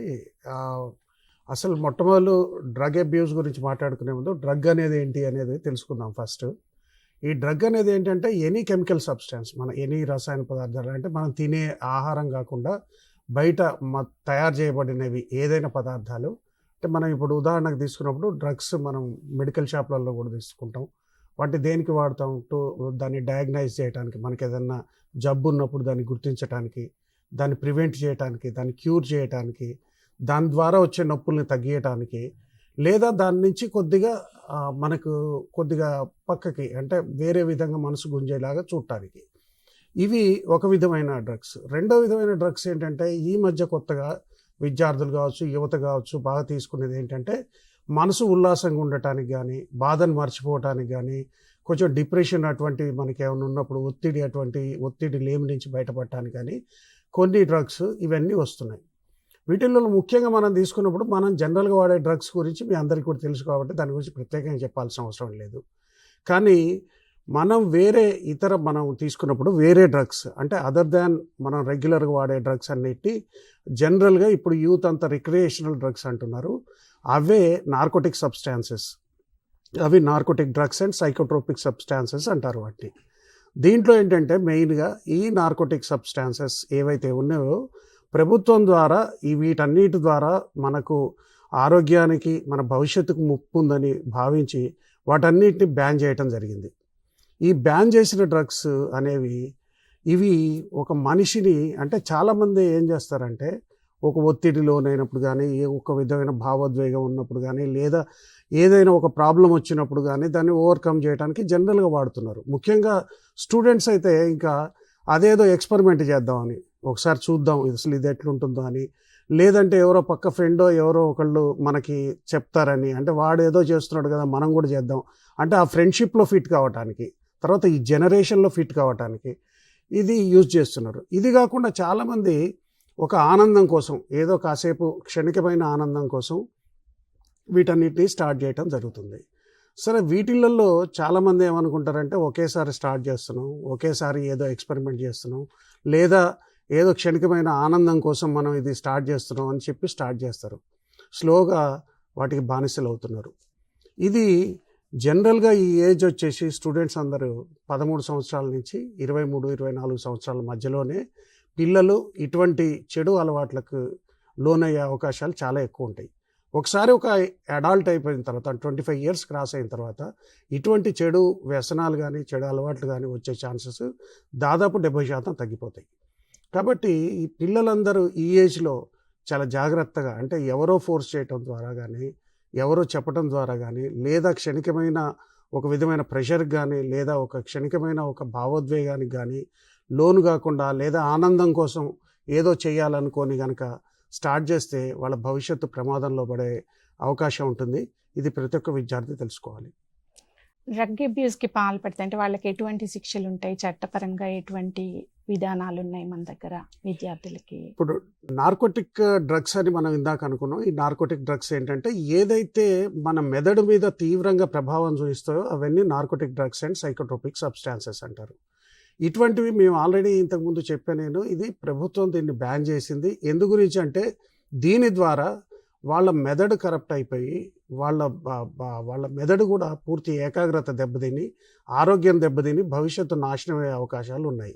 దాని గురించి గవర్నమెంట్ 1985లో NDPS యాక్ట్ అనేది ఒక కొత్త చట్టం తీసుకొని వచ్చింది, narcotic drugs and psychotropic substance act.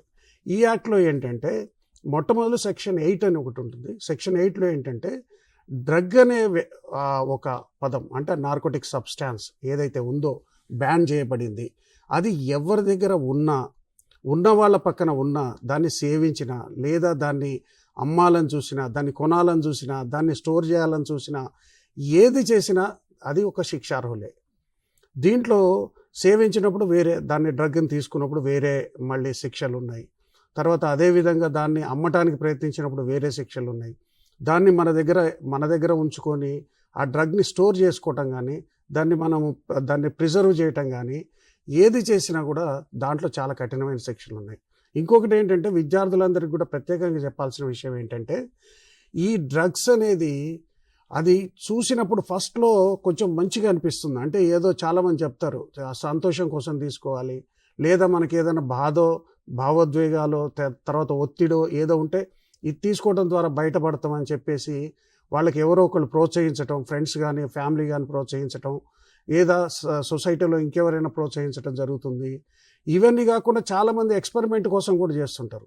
ఇవన్నీ చేసినప్పుడు కూడా ఏమవుతుందంటే ప్రతి ఒక్కటి నేరమే. ఇందులో విద్యార్థులకు వచ్చేసరికి వాళ్ళ ఫ్యూచర్లో వాళ్ళకి జాబ్స్ రావటం కానీ, లేదా వాళ్ళ వీసాలు కానీ, వాళ్ళ పాస్పోర్ట్స్ రాకుండా ఉండటం. ఒక్కసారి మీరు గుర్తించండి, మీ మీద ఒక క్రిమినల్ కేసు కనుక నమోదైతే మీ భవిష్యత్తు ఎట్లుంటుంది, మీ భవిష్యత్తుతో పాటు మీ ఫ్యామిలీ భవిష్యత్తు ఎట్లుంటుంది, తర్వాత మీ సొసైటీ, ఇటువంటి వాళ్ళు ఒక 10 మంది వచ్చినప్పుడు ఆ సొసైటీ భవిష్యత్తు ఎట్లుంటుంది, ఇది ప్రతి ఒక్కళ్ళు కూడా ఫస్ట్ నుంచి తెలుసుకోవాల్సిన అవసరం ఉంది. ఇవి చాలా కఠినమైన శిక్షలు, చాలా కఠినమైన చట్టాలు ఉన్నాయి ఇందులో. ప్రతి ఒక్కళ్ళు ఇందులో ఫైనల్గా డెత్ పెనాల్టీ వరకు ఉంది. ఇది ప్రతి ఒక్కళ్ళు అవగాహన తెలుసుకోవాల్సిన అవసరం ఉంది. అయితే అంటే కొన్ని పాఠశాలల్లో చాలామంది పిల్లలు చాక్లెట్స్ ఫామ్లో, అంటే వాళ్ళకి తెలియకుండానే, పిల్లలకి జనరల్గా చాక్లెట్ అంటే చాలా ఇష్టం ఉంటుంది కదా, వేరే ఫామ్లో కాకుండా ఆ చాక్లెట్స్ ఫామ్లో కొన్ని గంజాయి చాక్లెట్స్ అనేవి కొన్ని స్కూల్స్కి వెళ్ళటము, అవి పిల్లలకు అలవాటు అవ్వటము, ఒకళ్ళ నుంచి ఒకళ్ళకి అవ్వటము. అలాంటి పరిస్థితుల్లో పిల్లలు అంటే ఎలా అవగాహన పొంది ఉండాలి, ఇవి మంచివి కావు, ఇలాంటి చాక్లెట్స్ తినకూడదు అనేది వాళ్ళకి ఎలా తెలియాలి, పిల్లలకి ఎలా దాని గురించి అవగాహన చెప్పాలి? ఇది జనరల్గా స్కూల్ స్టూడెంట్స్కి చాలా మంచి ప్రశ్న అండి. రీసెంట్గా ఒక 1 year బ్యాక్ తీసుకున్నప్పుడు కొత్తూరులో ఒక ప్రభుత్వ పాఠశాలకు దగ్గరలో ఒక చిన్న షాప్లో గాంజాయి చాక్లెట్లు అమ్మటం అనేది ఆ స్కూల్లో వాళ్ళు గుర్తించారు. యాక్చువల్గా మీ అందరికీ కూడా తెలుసు, స్కూల్లో మనం యాంటీ డ్రగ్ కమిటీస్ పెట్టాం, తర్వాత ప్రహరీ కమిటీస్ పెట్టాం. ఈ ప్రహరీ కమిటీస్లో ఉన్న ఉపాధ్యాయులు కావచ్చు, తర్వాత వాళ్ళ ప్రిన్సిపల్ కావచ్చు, తర్వాత పేరెంట్స్ కావచ్చు, టీచర్స్ కావచ్చు, వీళ్ళందరూ యాక్చువల్గా చుట్టుపక్కల ఏవైనా ఇల్లీగల్ యాక్టివిటీస్ అవుతున్నాయా, ఏదన్నా స్కూల్లో పిల్లలకు నేర్పే ఏమైనా వాళ్ళు తయారు చేసి అమ్ముతున్నారా, ఇవన్నీ గుర్తించాల్సిన అవసరం ఉంది. దానికోసమే మనకు ప్రహరీ క్లబ్స్ అనేవి ఏర్పాటైంది. ఈ పిల్లలు కూడా వీళ్ళందరినీ మనం ఉదాహరణకి మనం శంషాబాద్ తీసుకున్నాం, అక్కడ కొత్తూరు దగ్గర తీసుకున్నప్పుడు అతను ఫస్ట్ ఫ్రీగా చాక్లెట్లు ఇవ్వటం మొదలుపెట్టాడు. ఫ్రీగా చాక్లెట్లు ఇచ్చినప్పుడు ప్రతి ఒక్కళ్ళు గుర్తించాలి, ఎవరైనా ఫ్రీగా ఎందుకు ఇస్తారు చాక్లెట్ అనేది. ఆ చాక్లెట్ ఫ్రీగా ఇచ్చినప్పుడు నిన్నేదో వ్యసనానికి బానిస చేస్తున్నాడని అర్థం చేసుకోవాలి ఫస్ట్ ఆఫ్ ఆల్. ఒకవేళ ఎవరన్నా ఫ్రీగా వస్తుంది కదా అని తీసుకున్నా, వాళ్ళ పక్క వాళ్ళు కూడా దాన్ని గుర్తించి ఇమ్మీడియట్ ఆ ప్రహరీ కమిటీస్కి కానీ, లోపల ఉన్న ప్రిన్సిపాల్కి కానీ, టీచర్కి కానీ, లేదా అతను పక్కనున్న విద్యార్థిని దాని నుంచి నివారించే ప్రయత్నం చేయాలి, దాన్ని ఖచ్చితంగా తెలియజేసే ప్రయత్నం చేయాలి. అదృష్టంగా ఏమైందంటే ఆ ప్రిన్సిపాల్ గారు సరైన చర్య తీసుకోవడంతో ఇమ్మీడియట్ ఆ కొత్తూరు ఎవరైతే ఉన్నారో పట్టుకొని అక్కడి నుంచి దాని మూలాలు ఏదో తెలుసుకున్నప్పుడు, అది ఉత్తరప్రదేశ్లో ఒక కంపెనీ నుంచి మ్యానుఫ్యాక్చరింగ్ అయి తెలంగాణకు వస్తున్నాయని తెలిసినప్పుడు మా డైరెక్టర్ సార్ సందీప్ షాండిలే సార్ దీని మీద స్పెషల్ ఫోకస్ చేశారు. సార్కి ఫస్ట్ నుంచి కూడా విద్యార్థులు వాళ్ళ భవిష్యత్తు గురించి చాలా కన్సర్న్ ఉంది. ఎందుకంటే విద్యార్థులందరూ సరిగ్గా ఉంటేనే సొసైటీ సరిగ్గా ఉంటుంది, ఇది సార్ భావన. సో ఒక 7 కంపెనీలు అక్కడికి వెళ్ళి ఉత్తరప్రదేశ్, బీహార్లో క్లోజ్ చేయించడం జరిగింది. ఈరోజు చాలా వరకు మాకు ఎక్కడున్నా కూడా మేము కూడా తెలుసుకుంటున్నాం, వాటి మీద చర్యలు తీసుకుంటున్నాం. దయచేసి ఎవరైనా ఫ్రీగా ఆఫర్ చేసినప్పుడు దాని వెనుక ఒక పెద్ద మిమ్మల్ని బానిసలు చేసే కుట్ర ఉందన్న విషయం గుర్తుపెట్టుకోండి. అటువంటి వాటికి దూరంగా ఉండండి. సార్ జవహర్ సార్, పిల్లలకి ఇప్పుడు మామూలు చాక్లెట్ ఫామే కాకుండా ఇలా రకరకాల డ్రగ్స్ ఉంటాయి కదా, వాటి గురించి ఏమన్నా అవగాహన అంటే పిల్లలకి ఒక బాధ కానీ ఒక ఆనందం కానీ కలిగినప్పుడు పక్క వాళ్ళకి పంచుకోవాలనేటువంటి తపన చాలా ఎక్కువ ఉంటుందండి.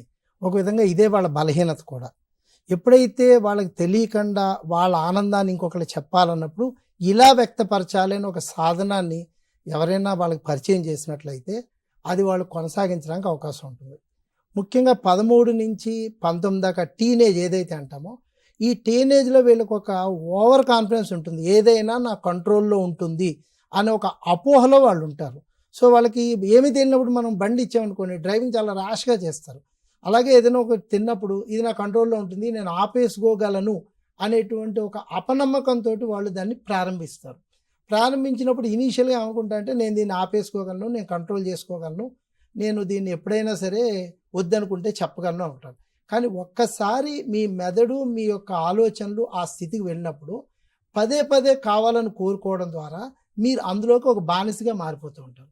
నిజానికి నువ్వు పరీక్షలో ఫెయిల్ అయ్యావు, ఇది ఏంటి సమస్య? పరీక్ష చదవలేదు, మార్కులు తక్కువ వచ్చాయి, ఫలితం ఫెయిల్ అయ్యావు. ఇప్పుడు చదవాలి, ఎలా చదవాలి, ఎలా పాస్ అవ్వాలి, దీనికి ఒక బయట నుంచి ఒక ట్యాబ్లెటో ఒక టానిక్కో తీసుకుంటే నేను పాస్ అవుతాను అనుకోవడం అనేది ఒక అపోహ. లేదా నువ్వు ఒక పరీక్ష బాగా పాస్ అయ్యావు, అందరికంటే ఫస్ట్ వచ్చావు, అది ఆనందంగా అందరూ చెప్తారు, నువ్వు ఇప్పుడు దాని గురించి ప్రకటించడానికి ఒక సాధనాన్నో ఓ టానిక్ ఓ టాబ్లెట్ వాడడం అనేది ఎంతవరకు సమంజసం అనేది విద్యార్థులకు అర్థం చేసుకోవాలి. బేసికల్గా ప్రతి విద్యార్థి కూడా తను చేస్తున్న ప్రతి పని కూడా నా కంట్రోల్లో ఉంటుంది అనుకుంటారు. స్కూల్ టైంలో ఇది స్పష్టంగా జరుగుతుంది.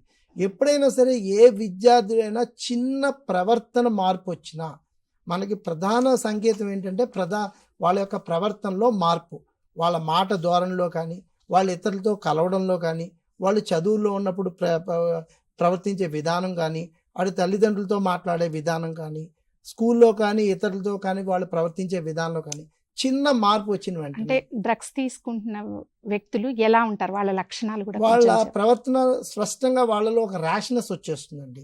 వాళ్ళకి తెలియకుండా వాళ్ళ జీవితం మీద బాధ్యత రాహిత్యంగా ఉంటారు. అంటే ఇర్రెస్పాన్సిబిలిటీ ఉంటుంది. వాళ్ళకి ప్రతి చిన్న విషయానికి కూడా అనంగీకారం అనుకుంటారు. అంటే వాళ్ళ ఎమోషన్స్ని ఎదుటి వాళ్ళు అంగీకరించాలి అనుకుంటారు. That is called validation of their feelings. So నాకు నచ్చింది ఇలా ఉంది, ఇది అందరూ అంగీకరించాలి అనుకుంటారు. కానీ అది జనం కానీ, కుటుంబం కానీ, తల్లిదండ్రులు కానీ, సమాజం కానీ అంగీకరించరు. అప్పుడు వాళ్ళకు వచ్చేటువంటి మొట్టమొదటి అంశం ఏంటంటే కోపం. నాకు బాధ కలిగింది, ఆ బాధను ప్రకటించడానికి నేను చేసే చర్య కోపం. కోపం వేరు, బాధ వేరు అని వాళ్ళకి అర్థం కాదు. సో ఈ డ్రగ్స్ కానీ ఇటువంటి డిపెండెన్సీకి ఎవరైతే వెళ్తున్నారో వీళ్ళందరూ కూడా వాళ్ళ ప్రవర్తనలో ఫస్ట్ వాళ్ళ యొక్క శుభ్రత తగ్గిపోతుందండి. వాళ్ళ ఆలోచన విధానంలో వాళ్ళు ఏం ఆలోచించాలన్నది కోల్పోతారు. వాళ్ళు జీవించే దైనిక విధానంలో వాళ్ళ దినచర్యలు మారిపోతాయి. ముఖ్యంగా ప్రశాంతంగా పడుకోవడం కానీ, ప్రశాంతంగా ఆహారం తినడం కానీ, 10 మందితో కలిసి ఉండడం కానీ ఇవన్నీ తగ్గించేస్తారు. ఎప్పుడైనా సరే కుటుంబంలో తల్లిదండ్రులు మీ బిడ్డలు ఇతరులతో కలవటం లేదు, ఇదివరకులాగా ఉండటం లేదు, లేదా ఆహారం తీసుకోవట్లేదు, లేదా అసంపూర్ణంగా నిద్రపోతున్నారు, అర్ధరాత్రి లేచి కూర్చుంటున్నారు, ఇలా వినూత్నమైన మార్పులు చూసినప్పుడు ఇమ్మీడియట్గా మీరు నిష్ఠాతులను సంప్రదించండి. 14416 డయల్ చేయొచ్చు, లేదా లోకల్ పోలీస్ ఫోర్స్ తీసుకుని టీచర్ సహాయంతో వాళ్ళు మీరు ఆటోమేటిక్గా వాళ్ళకి కావాల్సినటువంటి సహాయం అందించగలుగుతారు. అప్పుడు తొందరగా మనం నివారించగలిగినప్పుడు మాత్రమే వాళ్ళు మన మార్గంలోకి తీసుకురాగలుగుతాం.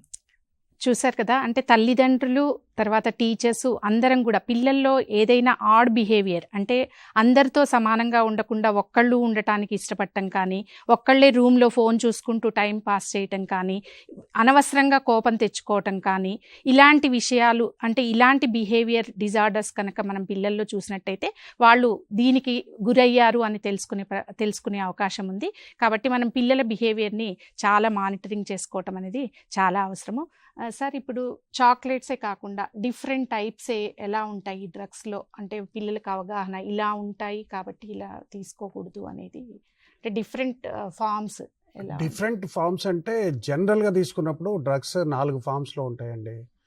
ఒకటి వాటిని అంటే ఉత్ప్రేరక, అంటే దాన్ని తీసుకున్నప్పుడు వాళ్ళ భావోద్వేగాలు పెరగటం కానీ, ఎనర్జీ లెవెల్స్ పెరిగినట్టు ఉండేటట్టు కానీ, మెదడు వేగంగా పనిచేసేది కానీ, ఆ రకంగా ఉండేది ఉంటాయి. కొన్ని డిప్రెసెంట్స్ ఉంటాయి, అంటే తీసుకున్నప్పుడు వాళ్ళు తగ్గిపోతారు, అంటే మన నర్వస్ సిస్టమ్ స్లో డౌన్ చేయటం కానీ, తర్వాత వాళ్ళు దాన్ని తీసుకోవడంతో కొంచెం మత్తుగా ఏవో విషయాలు మర్చిపోవడానికి చేసే ప్రయత్నం కానీ.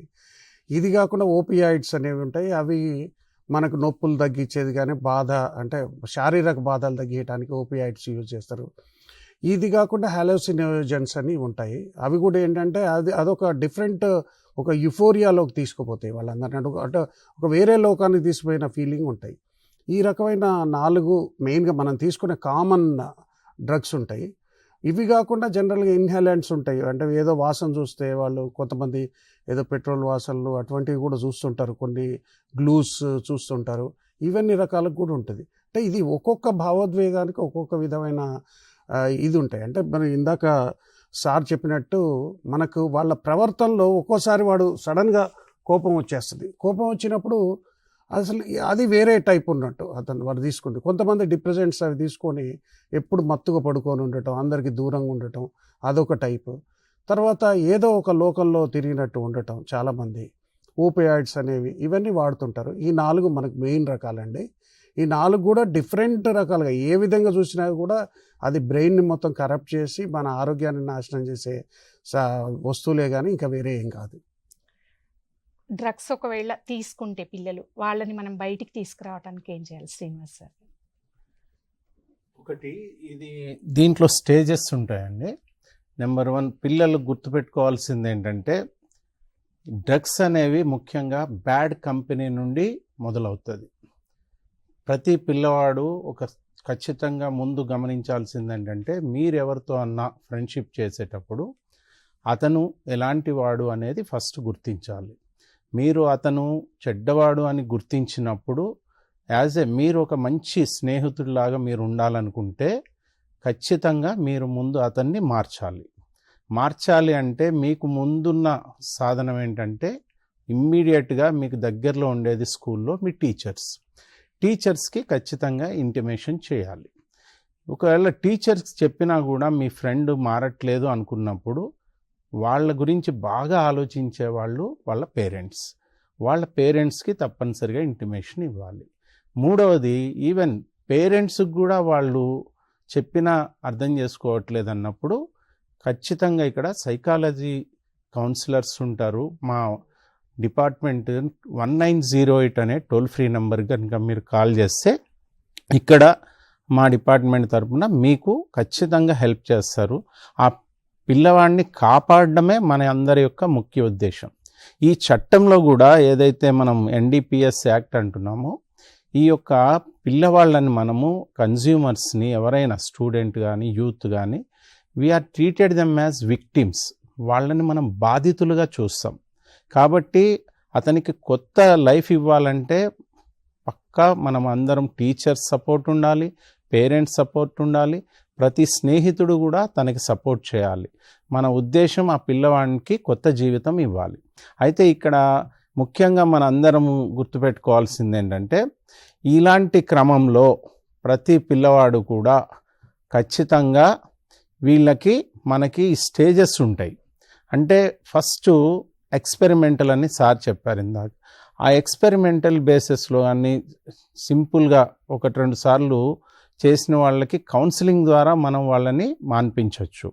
రెండవ స్టేజ్కి వెళ్ళేటప్పటికి కొన్ని రోజులు అంటే మంత్స్ వరకు ఒక స్టేజ్ ఉంటుంది. ఈ స్టేజ్లో మనము వాళ్ళని ఈ కౌన్సిలర్ సిస్టమ్ ద్వారా ప్లస్ వాళ్ళకి డే టు డే ఇంటి నుంచే వెళ్ళి మనం కౌన్సిలింగ్ తీసుకొని మళ్ళీ ఒక 1 వీక్ 10 డేస్ వరకు కౌన్సిలింగ్ రెగ్యులర్గా ఇప్పిస్తూ వాళ్ళని మళ్ళీ మన దారిలోకి వాళ్ళకి మినిమం ఒక మెడిసిన్ ద్వారా దాన్ని తగ్గించవచ్చు. కానీ ఒకటి అడిక్షన్ స్టేజ్ అయితే ఏదైతే ఉంటుందో ఆ స్టేజ్లో కూడా మనకి అవకాశం ఉంది. మన గౌరవ ముఖ్యమంత్రి గారు ఈ ప్రభుత్వంలో ఎన్నో డీ అడిక్షన్ సెంటర్స్ ఫ్రీగా మన స్టేట్ మొత్తం కూడా de addiction centres, rehabilitation centres అనేవి స్థాపించడం జరిగింది. ప్రతి జిల్లాలో కూడా ఇవి ఉన్నాయి.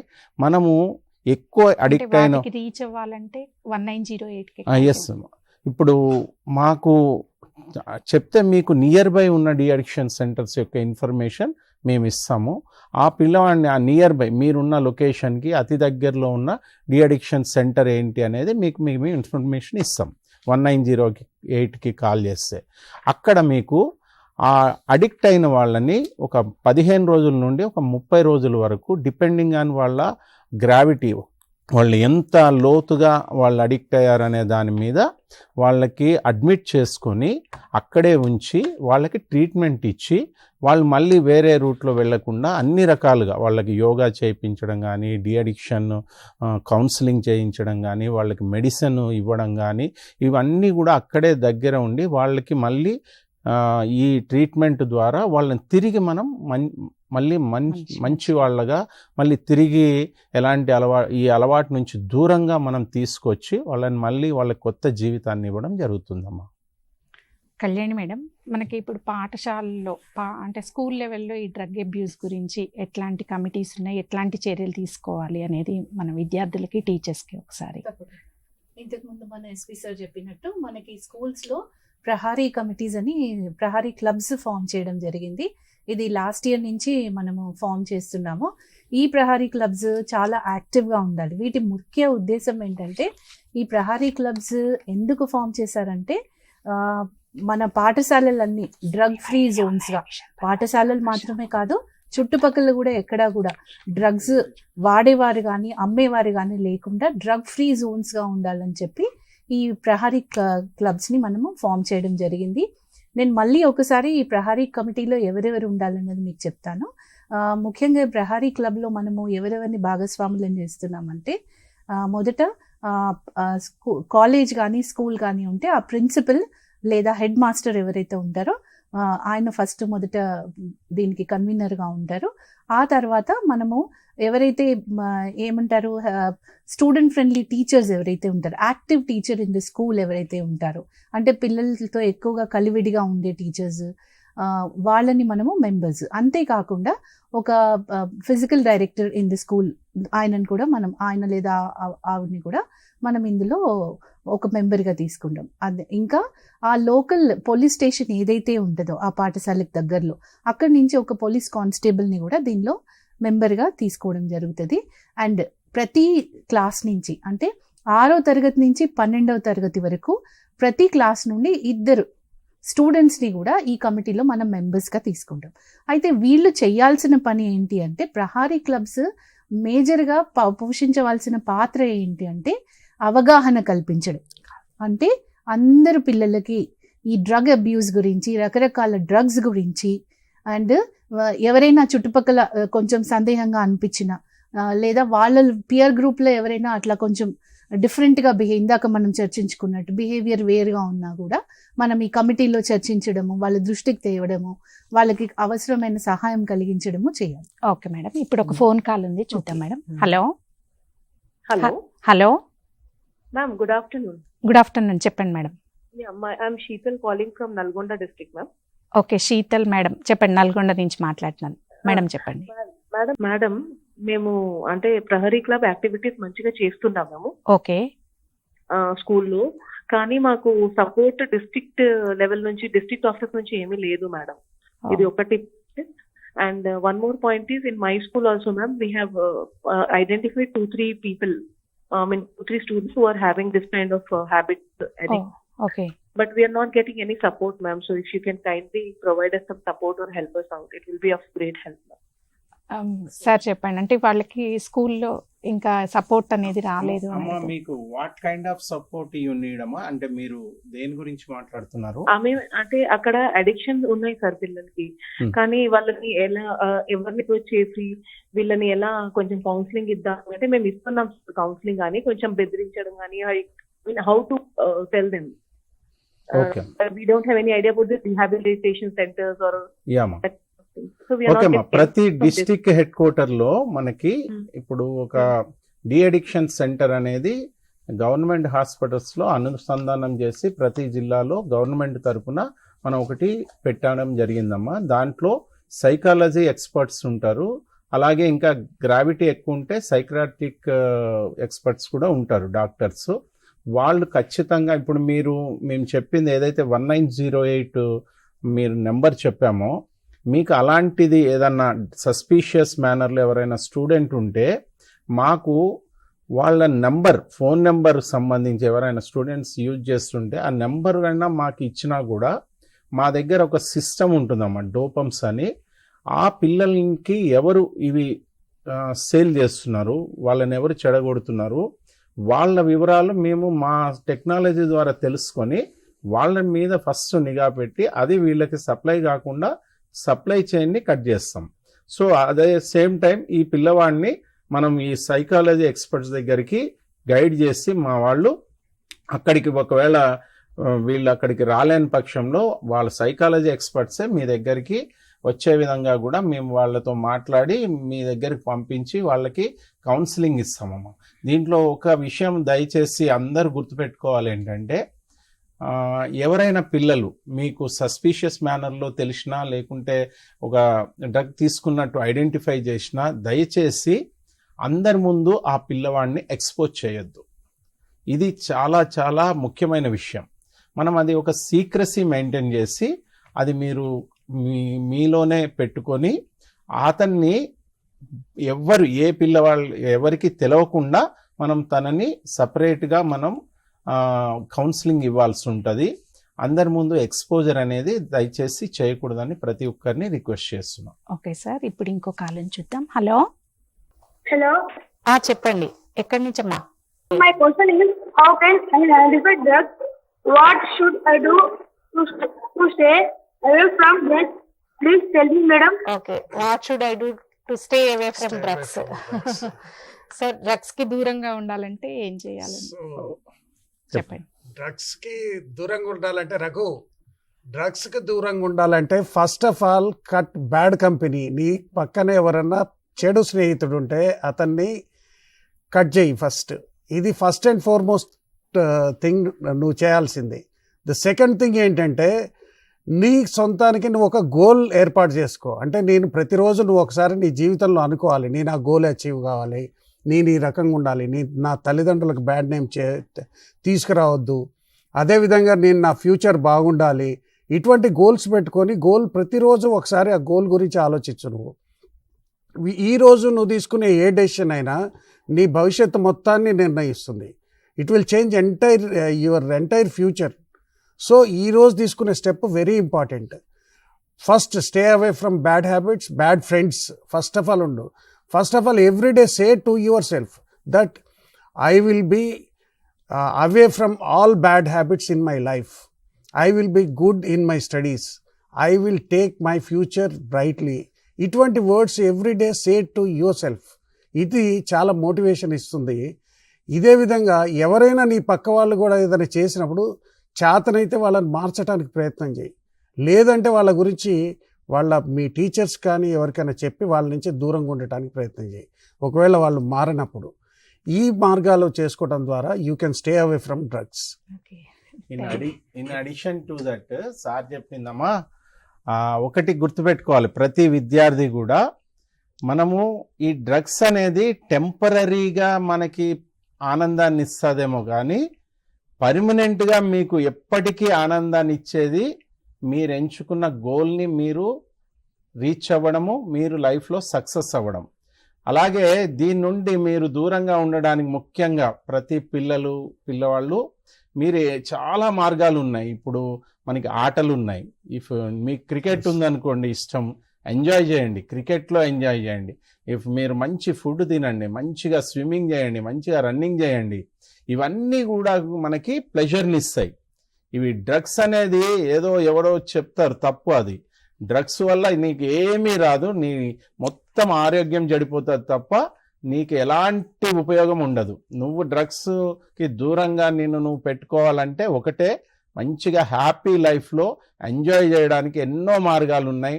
నీకు అవన్నీ కూడా క్రీడల్లో రాణించాలి, నీకు డ్యాన్స్ మంచిగా ఎంజాయ్ చేయి, డ్యాన్స్ చేయి, మంచిగా మూవీ చూడు, ఇవన్నీ చెయ్యి, తప్పులేదు. చదువుతో ఇవన్నీ రిక్రియేషన్స్ అన్నీ కూడా మీరు చేస్తూ ఆ హ్యాపీనెస్ని పొందొచ్చు తప్ప దయచేసి చెడు మార్గాలకి దూరంగా ఉండండి. ఎలాంటి అలవాట్లు, ఎలాంటి చిన్న అడిక్షన్స్ కూడా మీరు లోన్ కాకుండా మీ లైఫ్ని ఎంజాయ్ చేయండి. సార్, మిషన్ పరివర్తన నషాముక్త్ భారత్ అభియాన్ ప్రోగ్రామ్స్ గురించి కొంచెం అవగాహన కల్పించండి. ఇందులో మిషన్ నషాముక్త్ భారత్ అభియాన్ అనేది ఈ డ్రగ్స్ బారిన యూత్ పడటం, దాని ద్వారా దేశ భవిష్యత్తు నాశనం కావటం, వీటన్నిటిని దృష్టిలో పెట్టుకొని నషాముక్త్ భారత్ అభియాన్ అనే ఒక ప్రోగ్రామ్ని సెంట్రల్ గవర్నమెంట్ తీసుకొని వచ్చింది. దీంట్లో ఏంటంటే ఆ యూత్ ఎవరైతే దాని బారిన పడతారో వాళ్ళ కౌన్సిలింగ్ ఇవ్వటం కానీ, వాళ్ళని తీసిపోయి డీ అడిక్షన్ సెంటర్లో చేర్చడం కానీ, తర్వాత వాళ్ళ కౌన్సిలింగ్ సెంటర్స్ ఏర్పాటు చేయటం కానీ, తర్వాత అదేవిధంగా వీటన్నిటి ప్రోగ్రామ్స్ చేయడానికి కొన్ని నిధులు కేటాయించి యువతని దీని నుంచి రక్షించడానికి ఒక ప్రోగ్రామ్ తీసుకున్నారు. అదే Nasha Mukt Bharat Abhiyan. The same programme Telangana government కూడా ఇక్కడ తీసుకుంది. అది మిషన్ పరివర్తన. అంటే యువతలో మార్పు రావడానికి, తర్వాత యువత కూడా చదువులు ఇవన్నీ వదిలేసి ఈ భవిష్యత్తు అంతా నాశనం చేసుకొని ఈ డ్రగ్స్ వైపు పరిగెత్తటాన్ని చేయటానికి తెలంగాణ గవర్నమెంట్ కూడా మిషన్ పరివర్తన తీసుకొని వచ్చింది. దానిలో భాగంగానే మిషన్ పరివర్తనలో ఎన్నో డ్రగ్ అవేర్నెస్ ప్రోగ్రామ్స్ కండక్ట్ చేయటం కానీ, తర్వాత ఎన్నో విధాల డీ అడిక్షన్ సెంటర్స్ ఏర్పాటు చేయటం కానీ, దానికి కావాల్సినంత స్టాఫ్ ఇచ్చి ఎవరైతే ఉంటారో వాళ్ళందరికీ కౌన్సిలింగ్ సెంటర్స్ ఏర్పాటు చేయడం కూడా ఇవన్నీ చేస్తున్నారు. ఆల్మోస్ట్ 2 సిమిలర్ ప్రోగ్రామ్స్, ఒకటి నేషనల్ లెవెల్లో, ఒకటి స్టేట్ లెవెల్లో చేస్తున్నారు. Thank you sir. ఈ మిషన్ పరివర్తనకి అనుసంధానంగానే మనం ఇప్పుడు అడాలసెంట్ సేఫ్టీ అండ్ ఎంపవర్మెంట్ ప్రోగ్రాంలో కూడా మనము ఈ డ్రగ్ అబ్యూస్ అనేది అంశం చేర్చడం జరిగింది. అండ్ దాని గురించి ఈరోజు మనం మాట్లాడుకుంటున్నాము. అండ్ ఇందాక సార్ చెప్పినట్టు మన డి అడిక్షన్ సెంటర్స్ది QR కోడ్ కూడా ఇందులో ఇవ్వడం జరిగింది. అంటే మీకు ఏదైనా, ఇందాక శీతల్ మేడం గారు చెప్పారు కదా మాకు తెలియట్లేదని, అలా ఎవరికైనా ఇబ్బంది ఉంటే కనుక మీరు ఈ QR కోడ్ స్కాన్ చేస్తే మీకు దగ్గరలో ఉన్న డి అడిక్షన్ సెంటర్ ఏదైతే ఉందో దాని వివరాలు కూడా వస్తాయి. అంతే. Thank you madam. చూసారు కదా, ఏదైనా ఇబ్బంది ఉంటే మనకు ఉన్నటువంటి ఈ బుక్ అన్ని పాఠశాలలో ఉంటుంది, adolescent safety and empowerment book. So దీనికి సంబంధించిన ఇంకా చాలా అంశాలు, చాలా కేస్ స్టడీలు అవన్నీ కూడా ఉన్నాయి. అవన్నీ మీ టీచర్ల ద్వారా తెలుసుకోండి, మీరు కూడా చదివి తెలుసుకోండి. ఈరోజు చూసారు కదా, రోజుకి పెరిగిపోతున్న మత్తుమందుల దుర్వినియోగం గురించి మనం ఇప్పుడు తెలుసుకున్నాం. గోరంత మాదక ద్రవ్యం చేస్తుంది కొండంత జీవితాన్ని పతనం. డ్రగ్స్ కాదు, డ్రీమ్స్ని ఎంచుకోండి, చక్కటి భవిష్యత్తు నిర్మాణం చేసుకోండి. మనకి ఈరోజు చక్కగా ఇక్కడ స్టూడియోకి వచ్చి మనకి అవగాహన కల్పించినటువంటి ఈ ప్యానలిస్టులందరికీ పేరు పేరున ధన్యవాదాలు తెలుపుకుంటూ ధన్యవాదాలు.